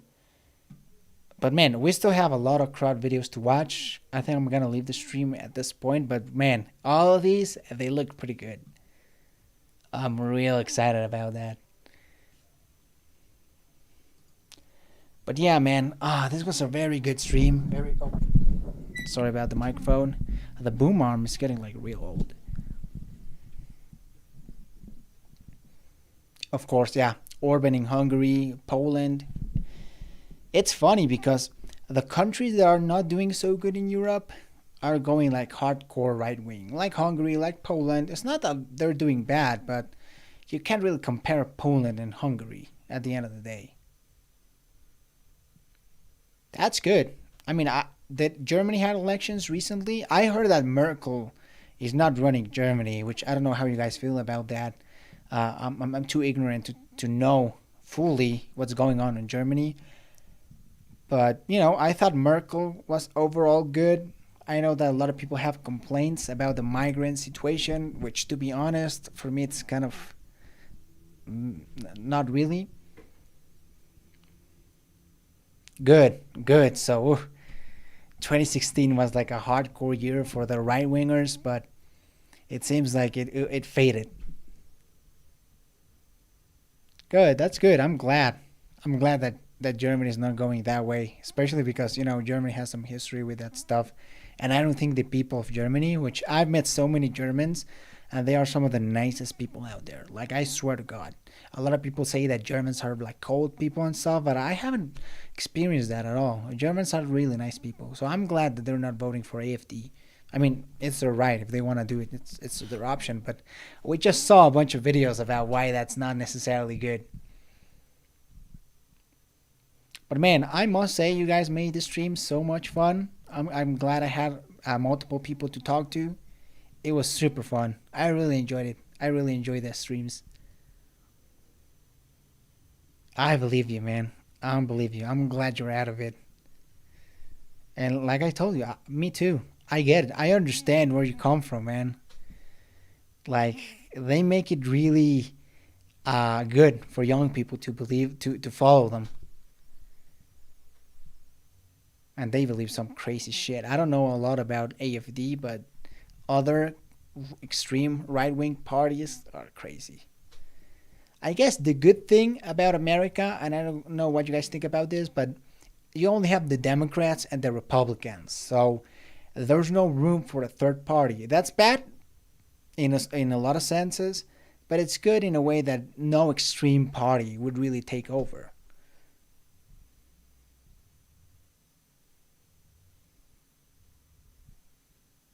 Conspiracy theories, yeah, I get it, man.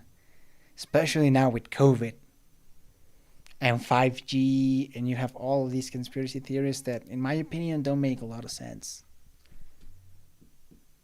It's crazy, bro. We're living crazy times. I was scared with COVID because I thought when COVID started, and I have a friend who's a doctor, we studied an internship together, and he was like, man, COVID is going to be really fucked up. And when he told me that, me being a political student, I was like, wow, like things are going to get pretty hard. I hope that COVID, like this COVID thing, doesn't prevent political extremes. Like 2016. 2016 was a very extreme year when it came to politics.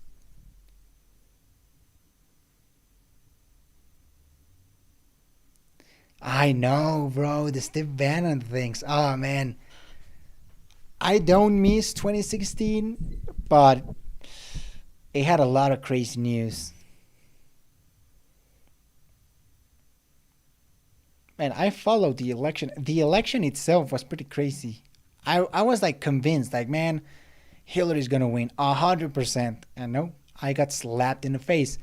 Next morning, I wake up and Trump is president. He won Arizona and he won Florida by a lot. By the way, Miami-Dade County was Miami is a city, first of all, and it's like 70% Hispanic. Yet Trump was like 10 points away from winning Miami-Dade County. So it was crazy for me. Trump, of course, won Texas, won Georgia. I know, bro. It was crazy. It was so fucking crazy. I hate to say it, but it was like a really good election. It was exciting, at least. The result was fucking bad, but the election itself was... I remember all of my friends, I was in high school at the time, and they were all following the election. They were like, man, what's going on? And I was one of the best English speakers at the time. Plus, I was like a huge fan of politics, especially in America. So I was like, yeah, I'm going to keep you guys informed on whatever's going on. And yeah, I was like, man, I'm going to sleep. But Hillary's winning. I was like, Hillary's winning. I'm going to sleep, guys. Don't worry. Hillary's going to win. And nothing's going to happen. And then next morning, bam. Trump wins, man. And by a lot. Like, he got over the 300 electoral votes. I was like, I wasn't expecting that at all. At all. It was a big fuck you to the world. And then we got Brexit as well. I wasn't expecting Brexit at all. I was like, Britain's going to stay in the European Union 100%. I did follow the 2020. I was close to making a video about it, but again, people get really touchy when it comes to politics, so I was like, not gonna do it. That's also true. Like the popular thing, though, the popular vote thing. In Mexico, we have like, you win if you win the popular vote, but in America they have the Electoral College, which I guess I could see a case for it, but still, I don't think it's the right way to vote. Because Hillary got like, over 3 million popular votes? That's a lot of people. 3 million? That's a whole lot. Yet Trump got 306 electoral votes or something like that. The 2020 was really interesting. I wasn't very into the conspiracy theory politics. So that's why I was like,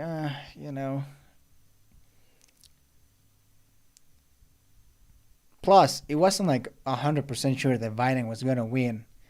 I had a lot of doubts about Biden as a candidate, and I still do. Biden is very far from being a figure like Obama.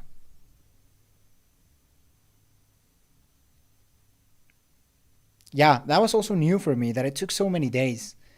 Like, states like Arizona was one of the days, the one that took the more days. Georgia as well took a lot of days. I don't know if Michigan, like the northern, like the Brexit states, as I would call them, like Michigan, Wisconsin, Pennsylvania, Florida, maybe. Florida has always been like a purple state. Like, it went to George W. Bush in 2000 and 2004. It flipped to Barack Obama 2008, 2012, and then it went Biden. No, it went for Trump, right? I think so. Yeah, it went for Trump both times. I've heard about the filibuster. I'm not 100% sure what it is, but I think, if I'm not mistaken, it's something that politicians do to like take more time out of a session of Congress. I don't know. I'm not 100% sure what's the filibuster. And yes, we come to the voter fraud theories, which is insane to me. I don't think, like, in a country like the US, you're gonna get voter fraud. For me, it doesn't make a lot of sense, especially because we're talking about millions of votes. Biden won by what, 6 million votes, 7 million votes? I don't think you can voter fraud that many votes. Like, maybe a couple thousand, but not millions. You can't falsify millions of votes. That's my opinion. And maybe I could be wrong, but I don't think I am.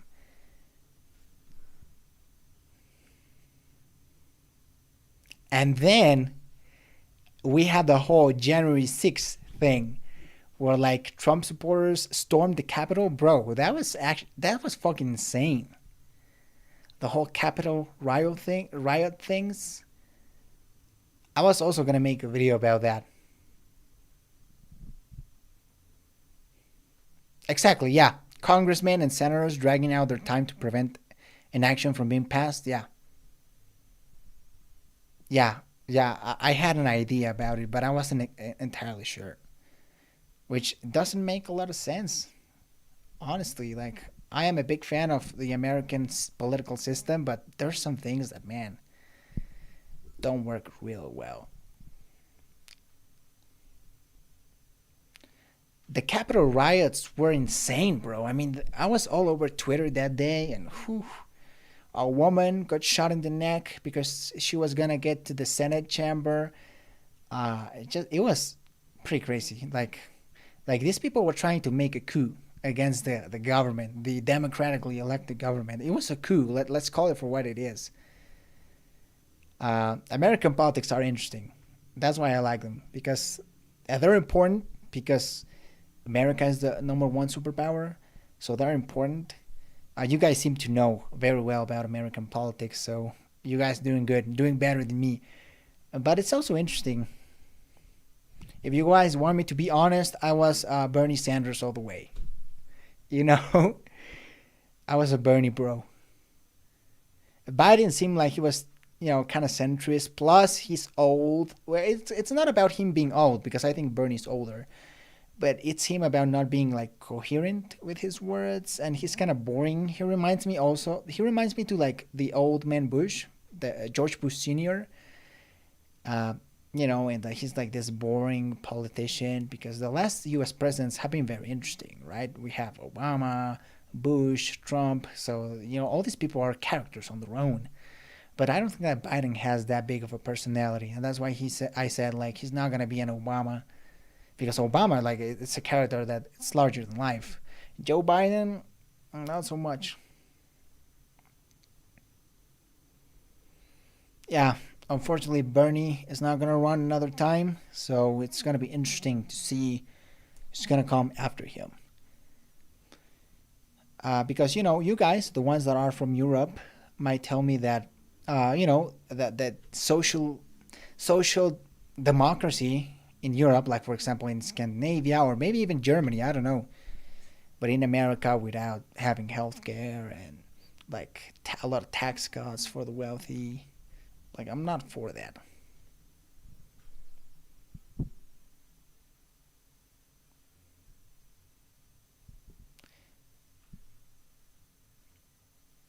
Yeah, it's true.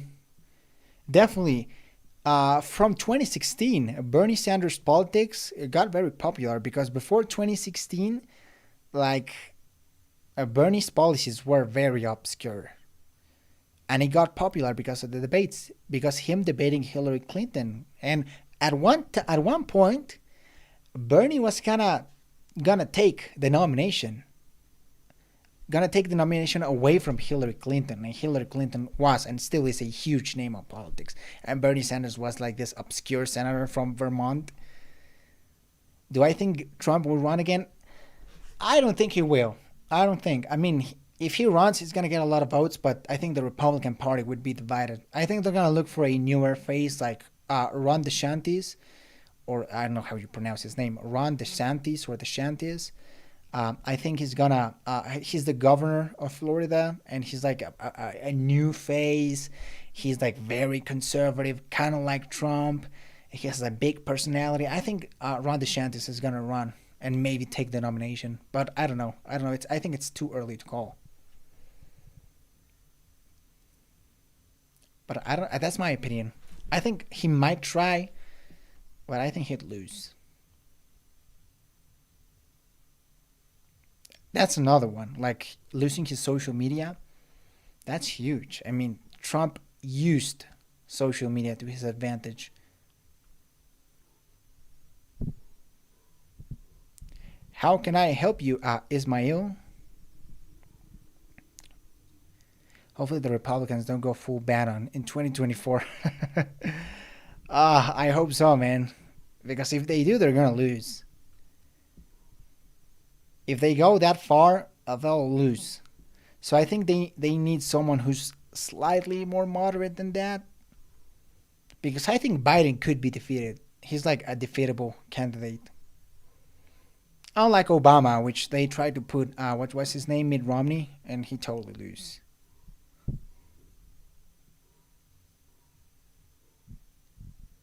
It's better to do reactions as simple videos, not as streams.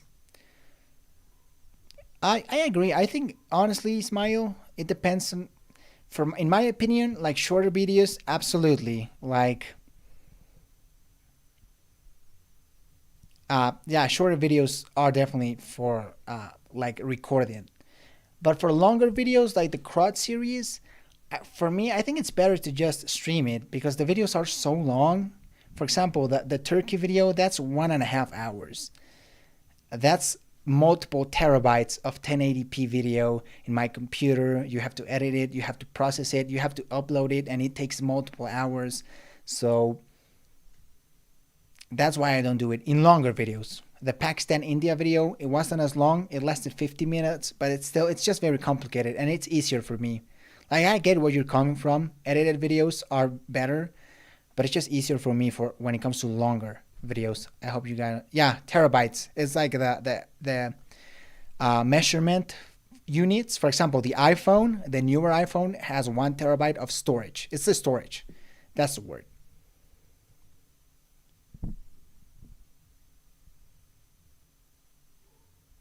But yeah, that's why I do streams when it comes to the crowd videos, because they're so long.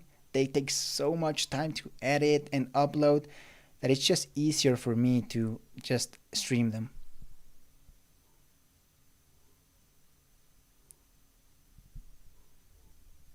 Yeah, it gets pretty big, especially because I don't know if the quality is good for you guys, but I record in 1080p. I was recording in 4K, but a video that's 1.5 hour plus my commentary, I mean, it adds up to about 2 hours. That it gets heavy. That gets pretty heavy. And my internet is not bad, but it's not good. So upload it to YouTube. It's also it would take hours, so many hours. So that's why I stream it. But I'll take your advice. Maybe for the next one, I'll edit it. But I like streaming. You know, I like hanging out with people.